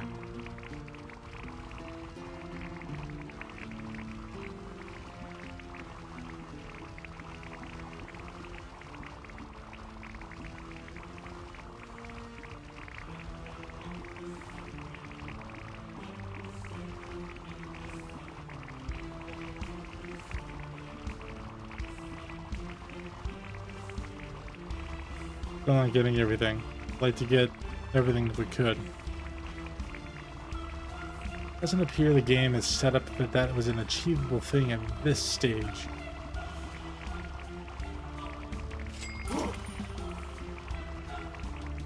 Been waiting one more. We got about 30,000 wood left to pick up.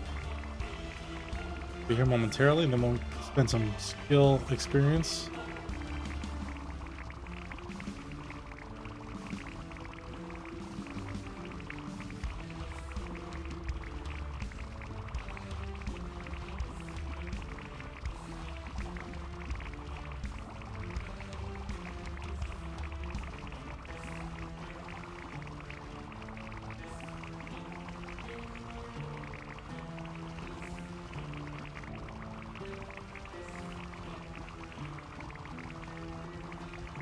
Okay, there's that. Let's go do a skills pop.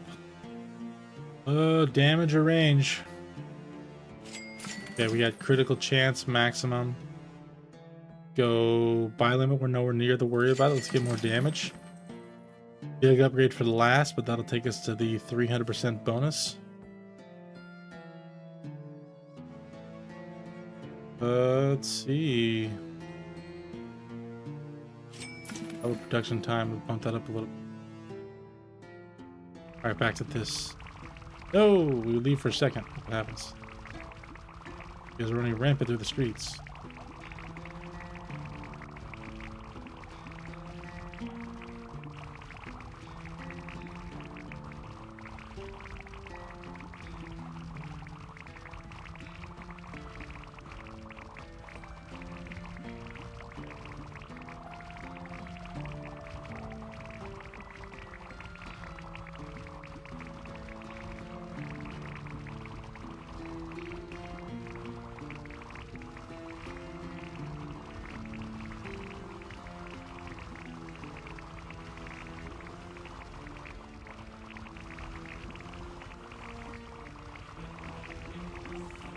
Thinking about a progression here.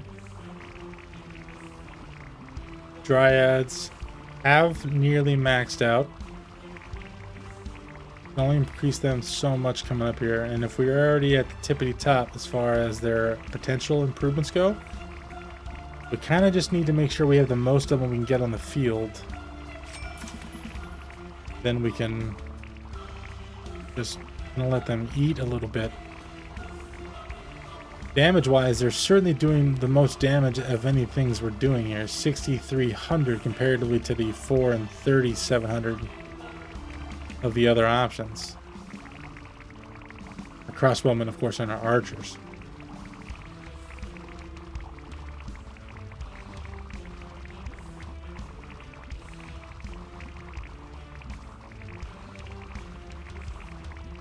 Again, I feel like we need to push forward in the progression just to unlock additional damaging towers. Just to have the options to do anything.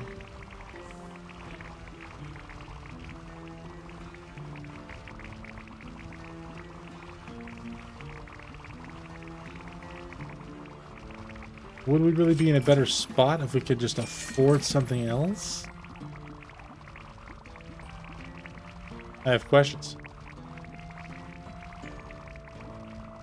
Do we have answers? Do we have the ability to answer those questions? Think with me for a second. What do we think?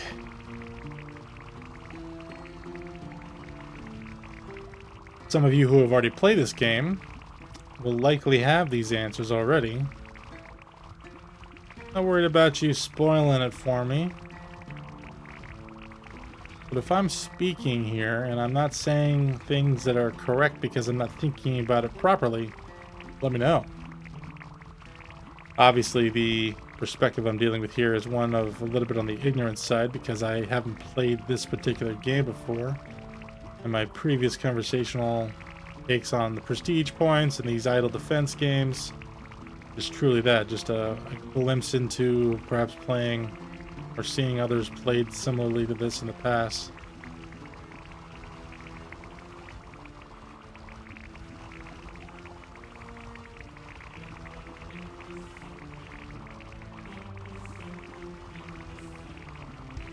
Get this next dryad on the field here. Then we'll look at some skill improvements again. Find out if the experience we have is enough to take us to the next defensive tower.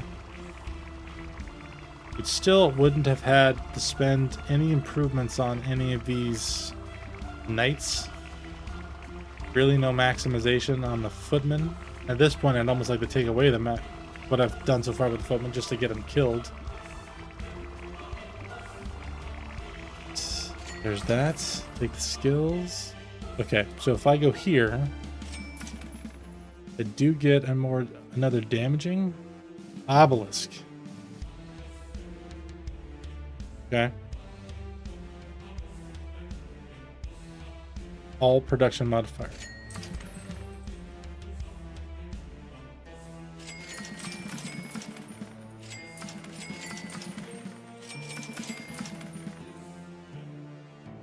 Okay, all production modifiers I leaned into because, yes, we need more of all the productions. Don't love that the choice for the next one is the obelisk, but it has been a good boon for me to use this here. A little unwieldy when I can't actually drive it.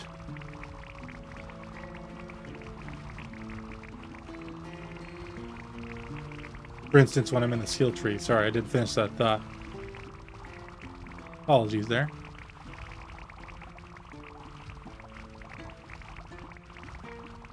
Dryads coming through now. They're not very strong to start, which is good. That'll give us maybe an opportunity to bring them in. Okay, so what do we got here? 15 grand for an obelisk unlock. All right. Sure. There is an auto. 25,000. Well, you know what we're doing next, right?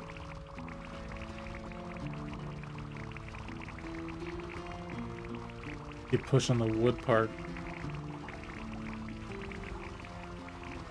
Focus these trends down. Give us the best opportunity to continue to upgrade the dryads, which are still the main thrust of our damage, as you can see from that, again, that box on the right.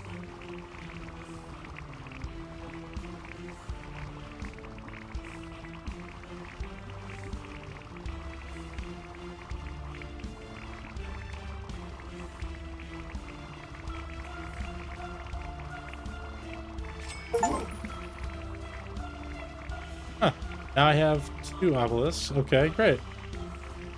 Looks like the green one does knockback. I say it with the knockback question. Is that good or bad? It literally takes them out of the circle that I'm doing damage to them.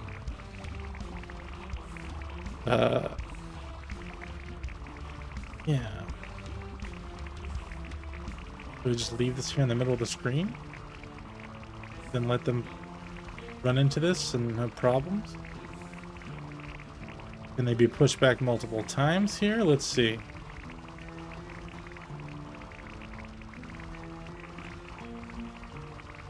Looks like I can. I can definitely push them back multiple times. Skills. 25,000. Definitely. I got stuck in there. All monuments area radius. Great.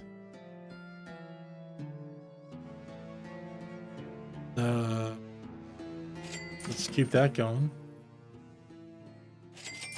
More damage. Okay, critical chance. Great, I think.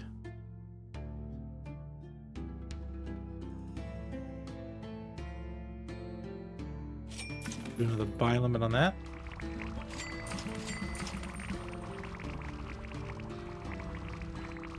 Okay, it also auto shoots while I'm not actually commanding them. It does a circle pattern for them both. Okay.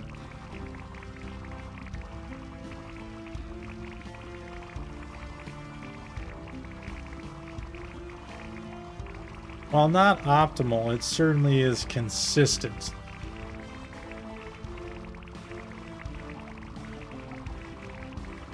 Not against this. I think this is at least a good start to that. Increase that again. Increase that again.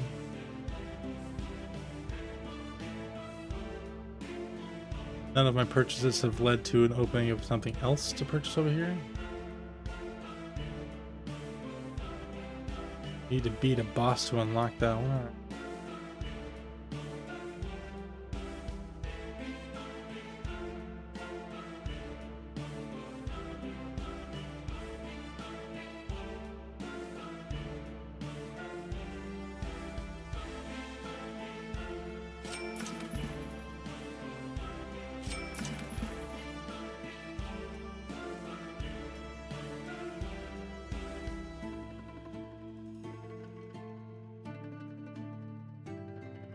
All these choices.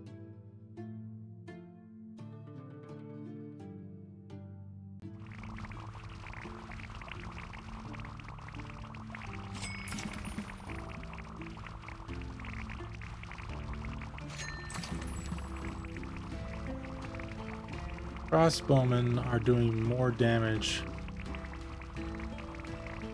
because of knockback.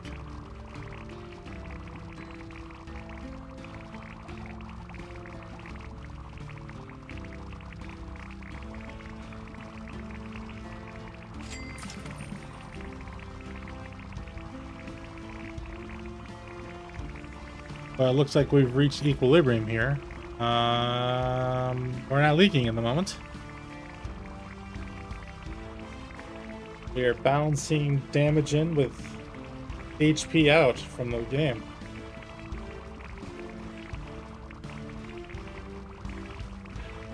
Except for those top guys, no!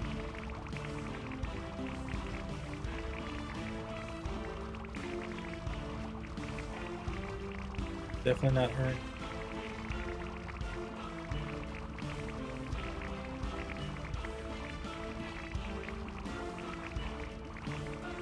When we could. You, stay back, stay back.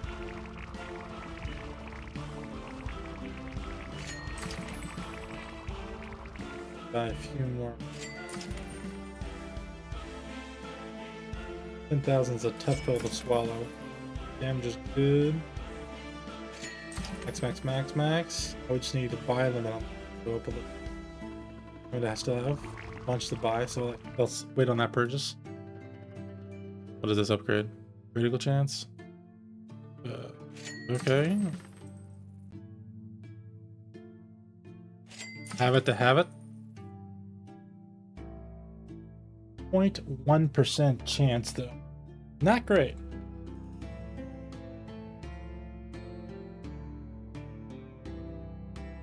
No upgrade in our life can we say that 0.1% chance is, dare I say, good.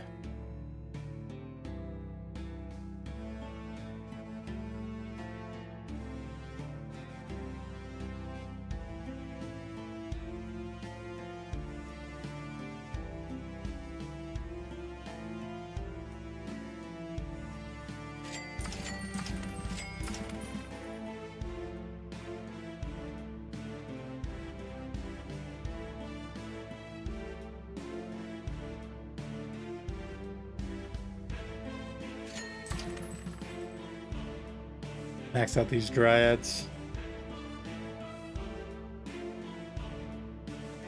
Oops. Sorry, I wasn't focused on it. Our XP was coming in quicker than I thought it was. Get that by. Man, I've really focused on getting these archers up, and they're still lagging behind here.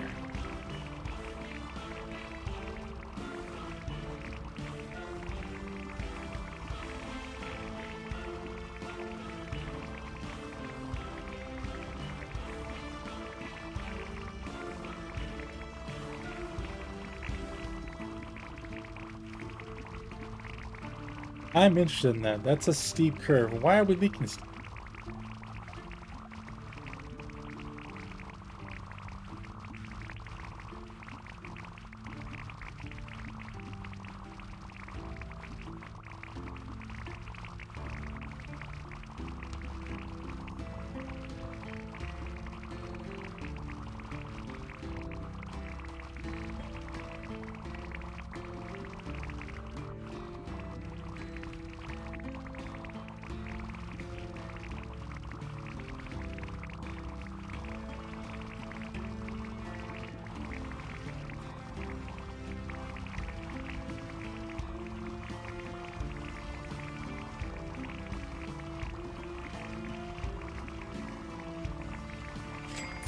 Is that? Okay. 95, 13. Big one for 18,000. We're there. Dryad damage is maxed out. Significant. Very much so.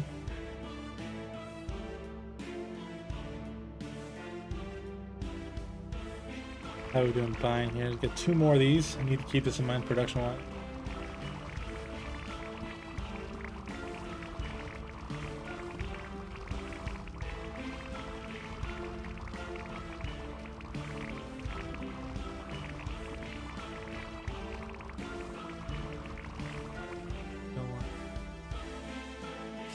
Buy 1 more of those, keep us in line for making sure we have the products to continue to upgrade. Okay, now my purchase price for the next wood buy is going to be more than the dryad. So I'm going to buy another dryad, then I'll likely ping pong back and forth between these two now. Which is great. Gives me some 1-to-1 bonuses here. Alright, I'm not going to be streaming forever here. We've been going for 2 hours at the moment. Dryads, obviously, it's the significant portion of our damage so far. I think it is reasonable to say that, again, multi-target towers is going to be the way to go here. Obelisks, the way that they're rolling here, I don't necessarily love.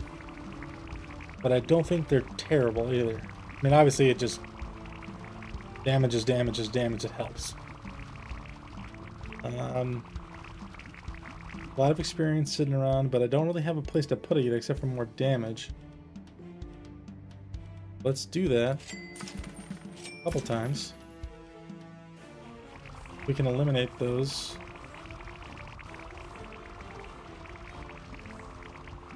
Certainly could.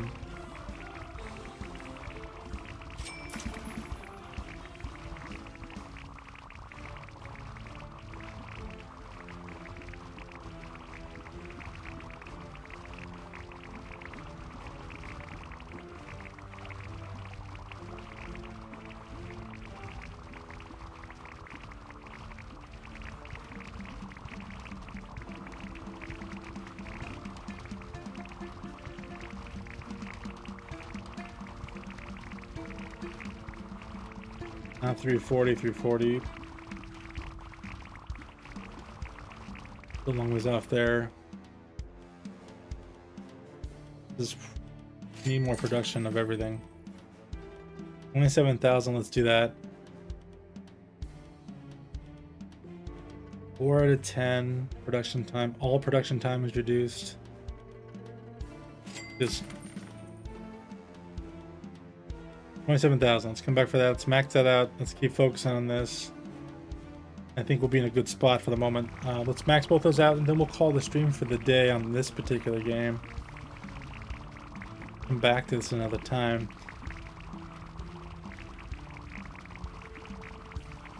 Big outro to this is this game's going to have a lot of content for us to unveil and to struggle with its efficiency. And I want you guys to be thinking along with me here. What's the best course of action? If you come into the comment section, or if we're in the live chat, hello whoever's watching. I do see that we have 2 people watching the stream now. Welcome, viewer.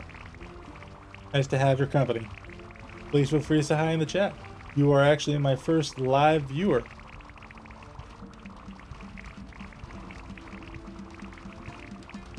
Hello, viewer.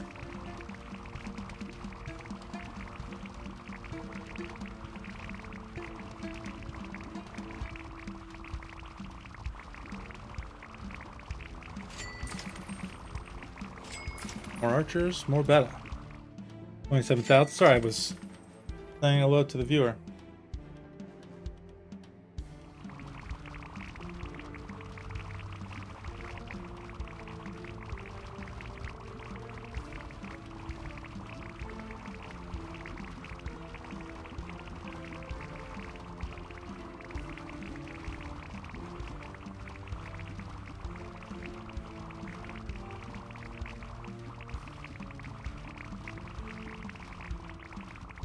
Well, whoever you are, if you'd like to remain anonymous and not participate in the live chat, that's okay. Glad to have you.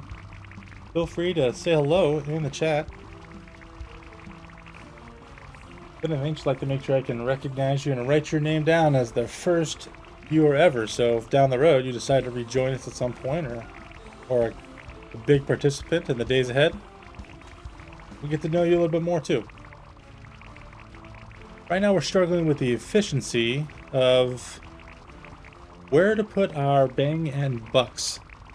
We have the struggling problem of archers and crossbowmen and dryads all shooting arrows, but not really putting down the waves here.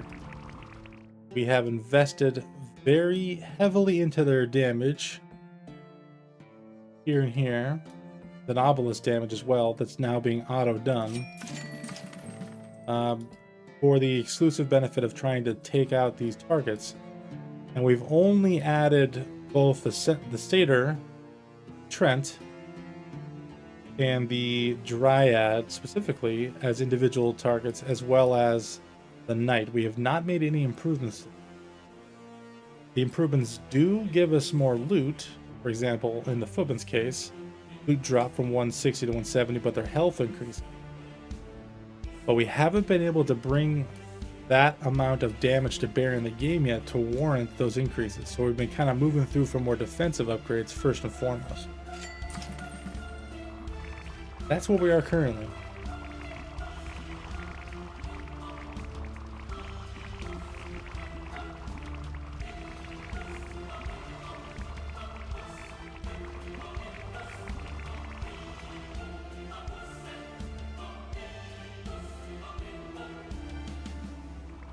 Still don't have nearly enough I need for the dryads. Experience-wise. Production seems to be doing better now that we've got this additional all production time reduction.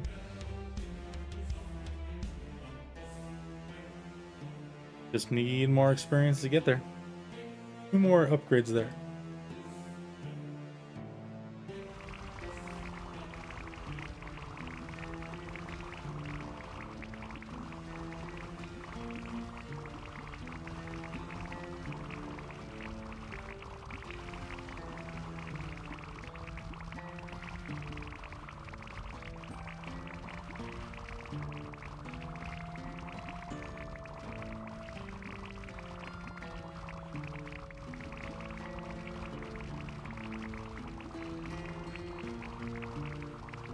The wood's a long ways away. Bread is getting to the next upgrade. We'll get another one of these crossbowmen. Need some more experience to get this last one in at 42,000. More obelisk upgrades. Not that one, I think mostly just the damage for the moment.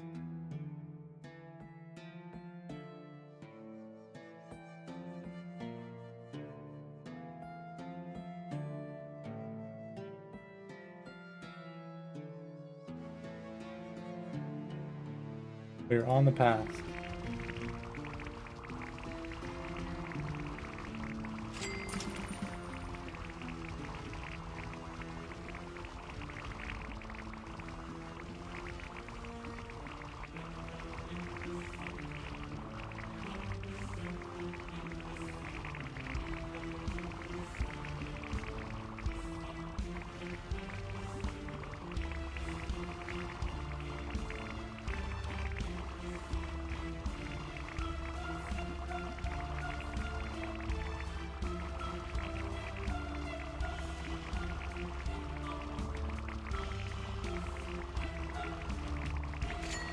More dryads, more better.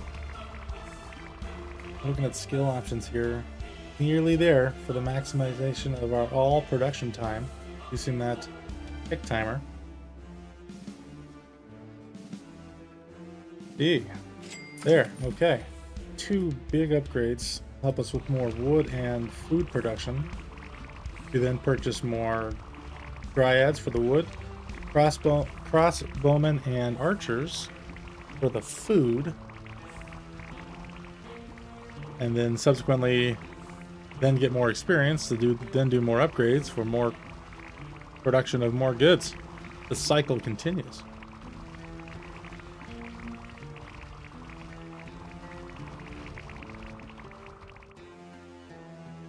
Keep looking back and forth here. Production time seems to be pretty good. This damage one is really what I think I'd like to get. Really push that forward.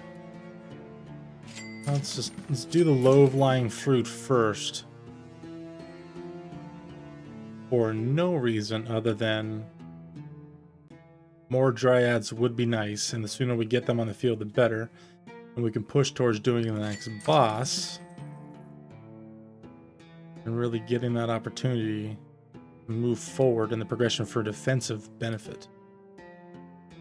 I don't think adding any health, for example, or loot drops to these satyrs or these trents will really benefit us too much if we can't actually kill them. We can flood the screen, but if they're unkillable, then we're not getting the credit of their death. At least that's how I'm seeing it.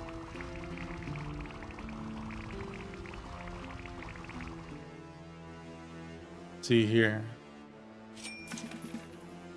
Keep focusing here.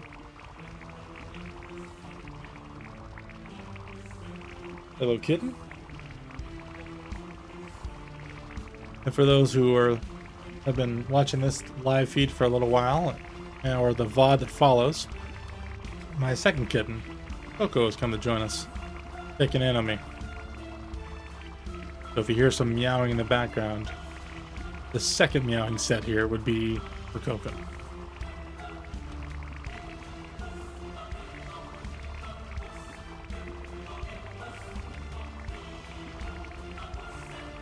Right here coming up. Perfect.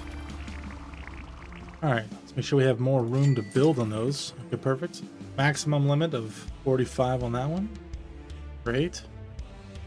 What are we doing, Dryad? Still got 5 more in the option choices. Alright, I want to get this last couple here on this production cycle to really help us out.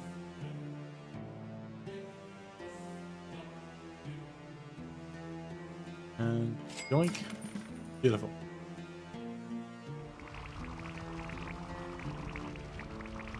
Oh, we do have a boss option up as well here.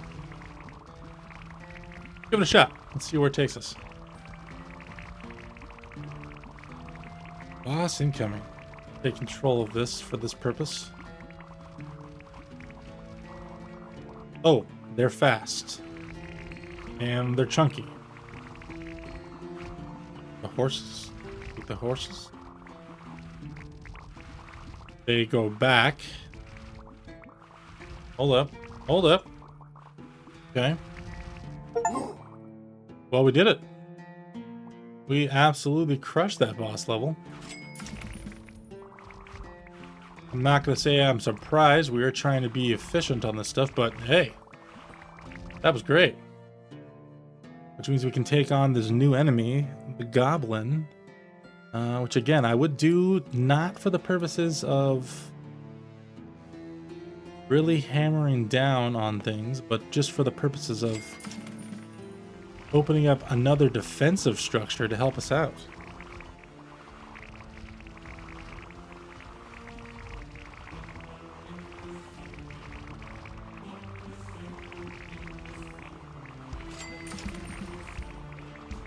Alright, let's see here. What else do we need in this area? More damage, more better, right? These percentile, fraction of a percentile increases for critical chance and critical multiplier, they're not worth it right now. We need the overall additive damage bonus for the monuments of these obelisks, along with the radius. Let's keep increasing this one a little bit. Okay, so let's do the obelisk here. Get this radius to maximum, and then let's add this next enemy just to see where it takes us. I think that's our strategy for the moment. We don't have enough. We're getting closer, I guess. We maybe need to open up this another dryad spot.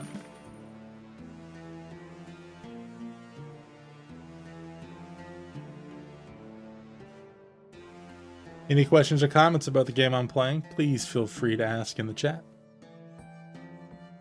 And if you want to hear about it in the comments, it's also the name of the stream under the Zero Stress King. It's an idle defense, and I do have it found on Steam.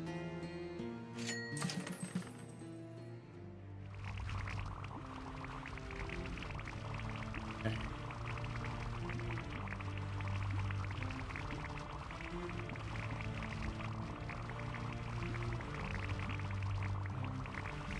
Looking pretty good. Now, can I just choose to do these? For like the kicks? What's the purpose of going back to the boss area multiple times?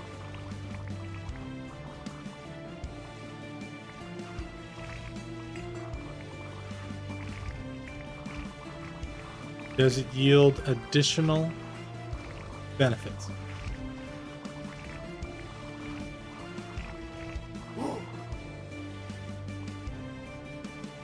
It does not appear to be the case.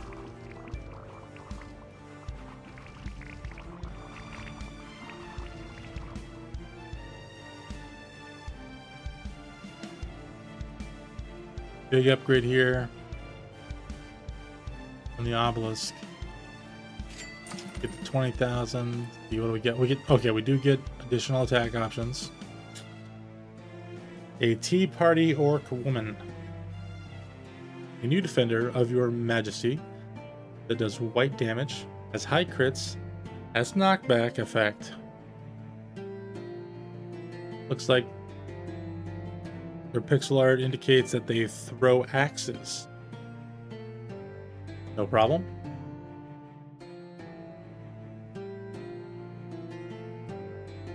The other choice is a cannon.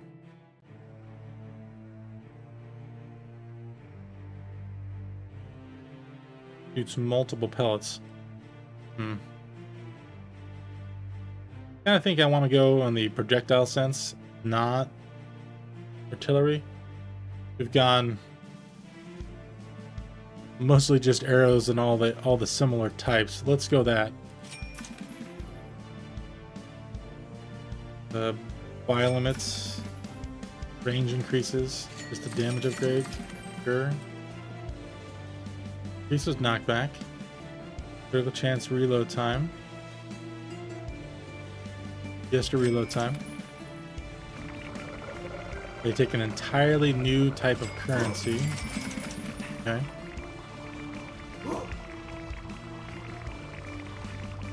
That. This. Their range is absolutely abysmal.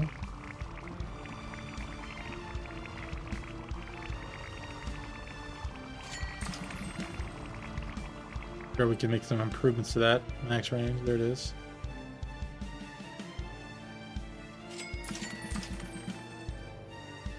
Just keep adding some small things to it. Okay, let's add some, not footman health benefits, but we have maximum spawners there. Currently add some additional spawners from here.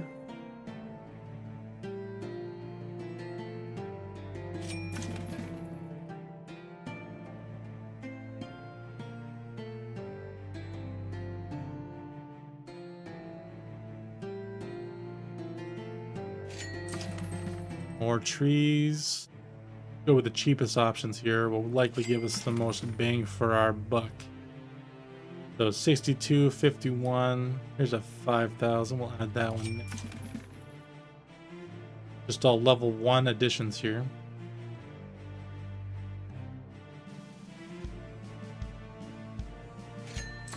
Alright. Got a lot more forces in the field now fighting against us.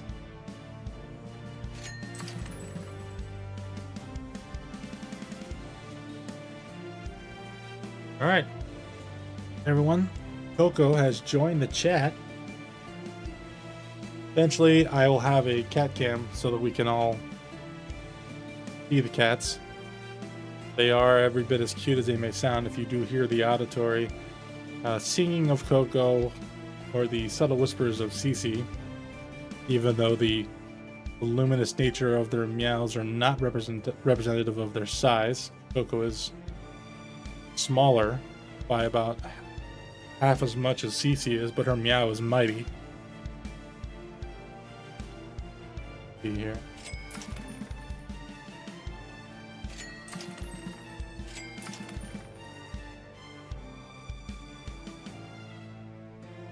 Still need to get that one maxed out as well. 68, 60.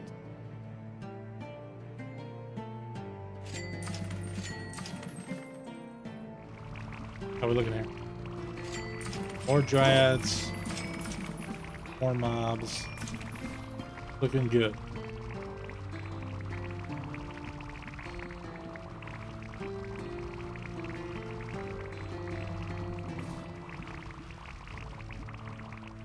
Oh, we are leaking a bit.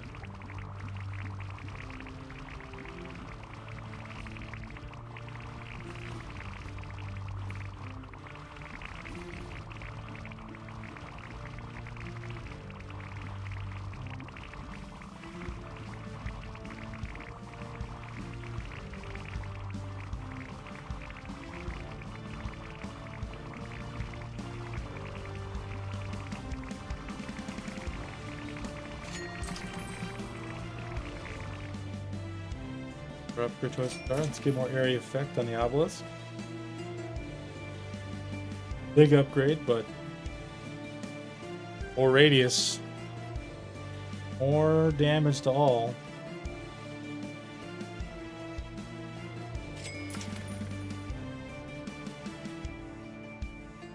Upgrades are getting expensive.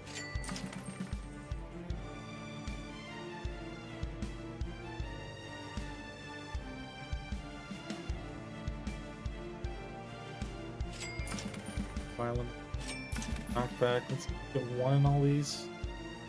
Sure, that'll be a multiplier here at the end of this one. Yep.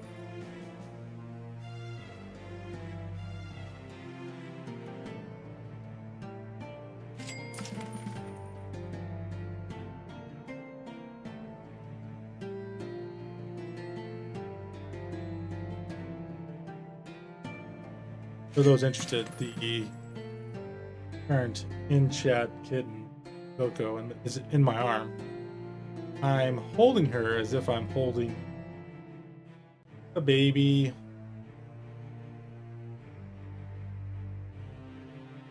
a tightly held blanket, or maybe even a very heavy tray of drinks. You've served tables before. That's just the way she likes to be held. I have her back feet in my hand, and her front paws are on my forearm, and that's her back feet are in my hand in the sense that my left hand is where her back feet are. You can envision the actual stance here more directly from. It's pretty cute. I will not deny it.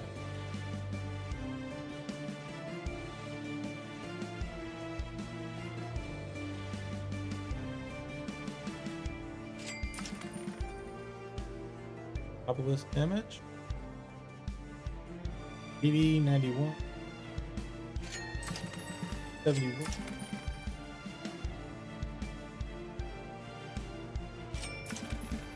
Damage.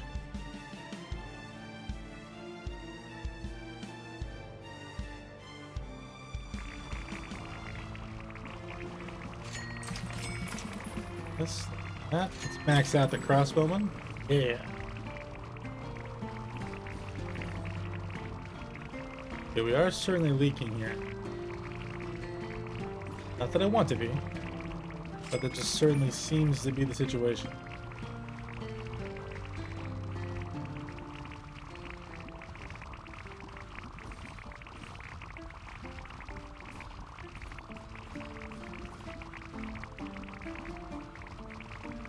Don't really get to be.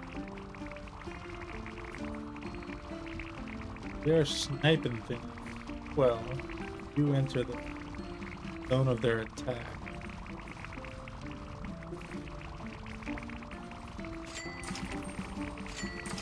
More dryads, please.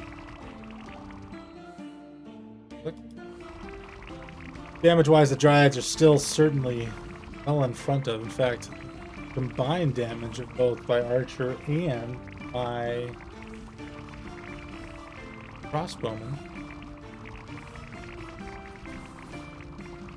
is great, but also absolute bummer.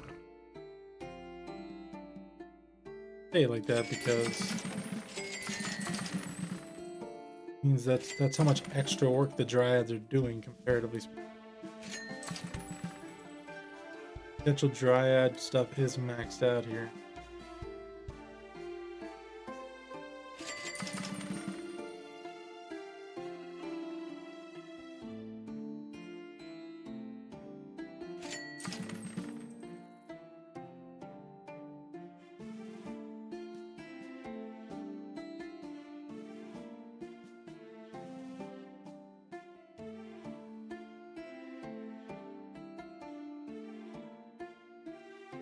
Big upgrade here on this monument. They'll see what the circumstances are. I have 6 prestige points to. I'm sure it will help us immensely.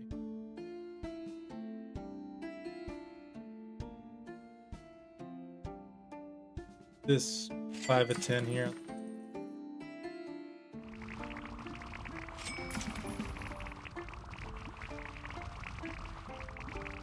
Max out.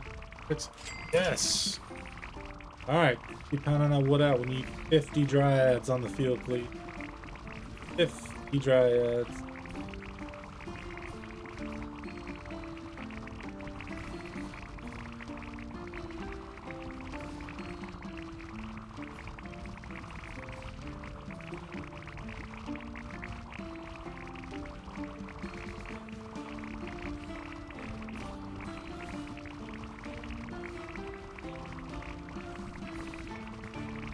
I'd like to know how we'd fare against the next boss stage.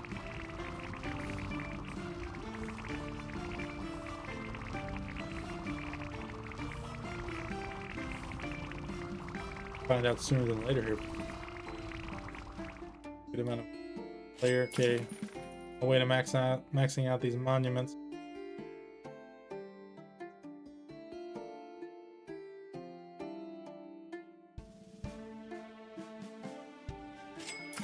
That one.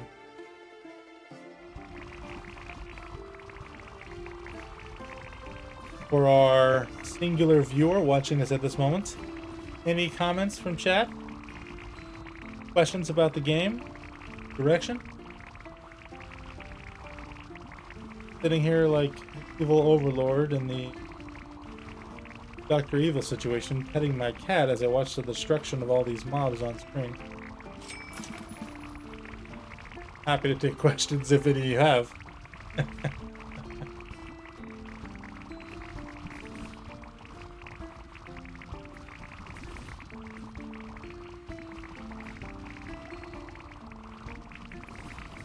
I was waiting for some experience to build up here.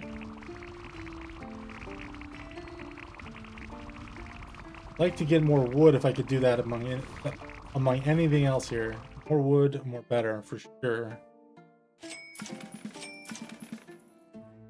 So how do we do that? More trents? Probably.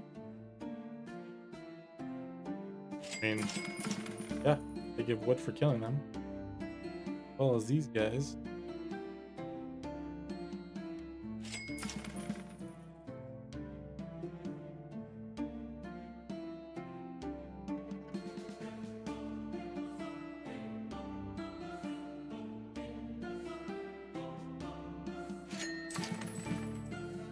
This is the wood island now for productions. Make an assumption there. It's gonna be our silver slash what are we talking? What is this? Bar product. This is could be a silver, could be an iron, could be a platinum, could be a rhodium. It could be how many potential things could that be? I just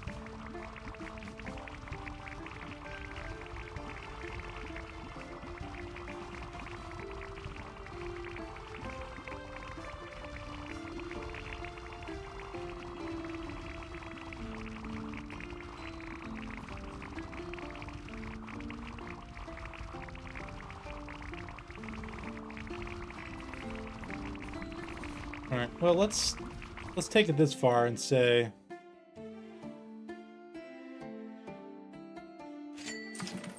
you guys are wimpy. There's that. Get a little bit more bang for the buck here. See if we can get another upgrade here on the dryad. One more dryad rather. What's our next cost here? 35,000. That's pretty achievable. Let's go here.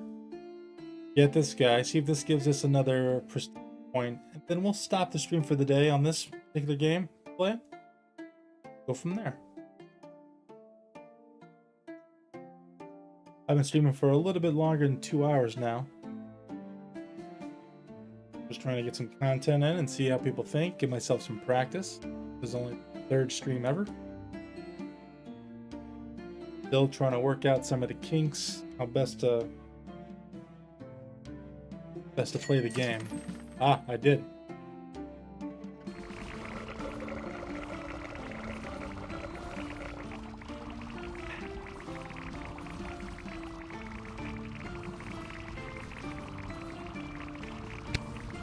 Okay, let's try some boss levels for a second here.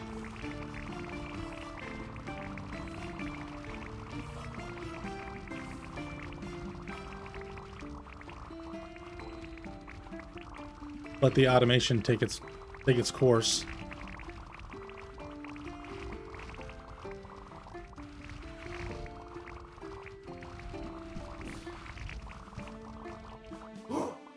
Well done. Okay. Do the next one. Just try to do these back to back to back.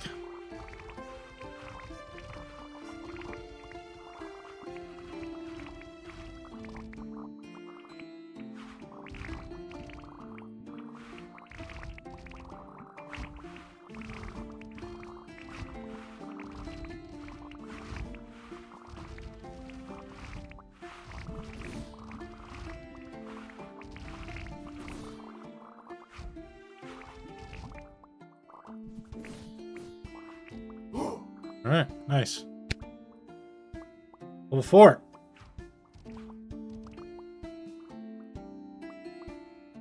Skills. What do we know? What do we know?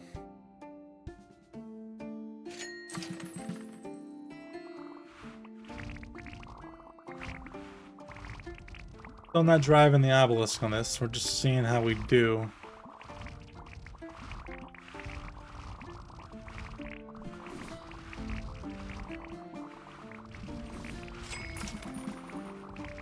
Dryad mid-boss fight. Drive this a little bit to see. I do want to see how it would be if we actually tried in some respect. With the next one. Okay, this is for a prestige point, I guess.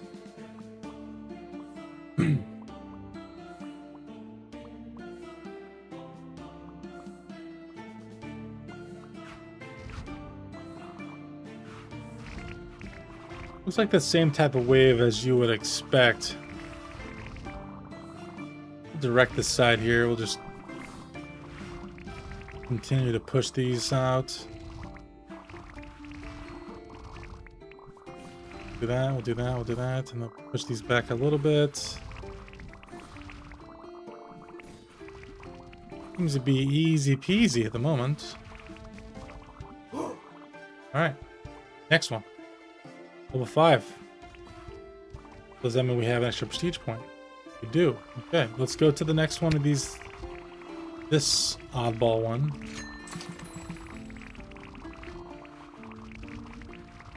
Plenty of experience here. Let's see what we can upgrade last second.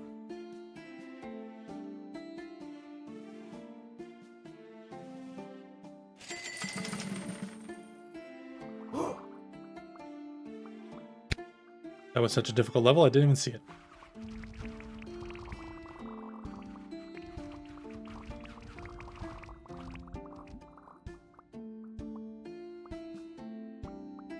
All the unicorns.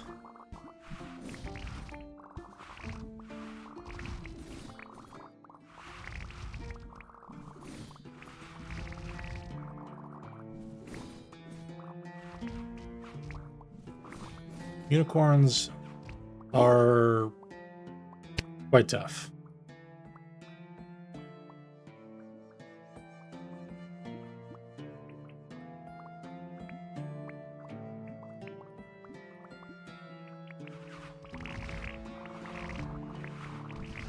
I do not have enough multi-target choices here for this.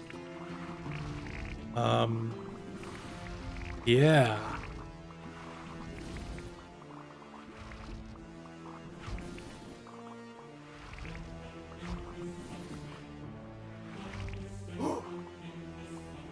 Yes, agree. Let's try it one more time. For no reason other than we get 2 cracks at the apple for them coming back and forth. I'm just gonna let this one spin on.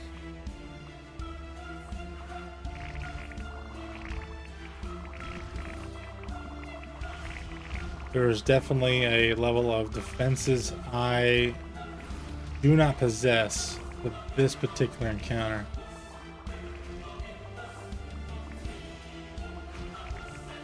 That's okay. Alright, hey, we know our limits at the moment, and as long as that's spelled out the way it is, we're okay.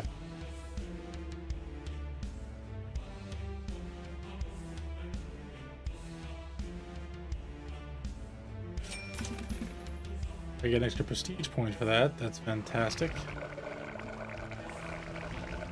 Oh, good. Okay, well, here we are. What is this boss encounter this time? What are we looking at?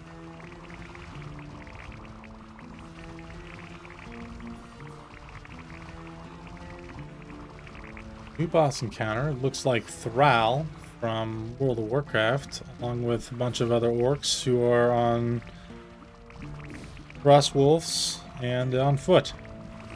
Significantly difficult of a level. All good. Alright, well, this has been a great time. I appreciate everyone joining us who's watched this VOD, or the single individual who's joined me for a little bit here in the live stream. I'll be cutting the stream off from this point. Just wanted to give a big shout out to all those who may or may not be a part of our future.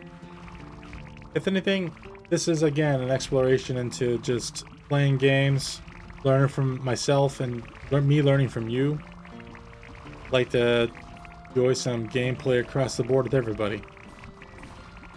Obviously, there is some investment involved here on your side and mine. I'm trying to do my best to bring your content to you in a way that is digestible and something you can enjoy.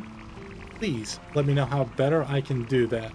Whether that be a comment in the video itself later or a comment live in the stream with me, I'd be thrilled to have the feedback. If you in return could subscribe to me, it is a free obligation that it doesn't provide you anything except for the button push, and for me it provides some exposure to the algorithm so I can get more feedback from yourself and your like. I thank you all for watching and being a part of this really interesting efficiency question on the zero stress King Idle defense game with me this afternoon. It's been my pleasure with Basil Gaming Production. My name is Douglas. Thank you for thinking with me, and you all have a wonderful day.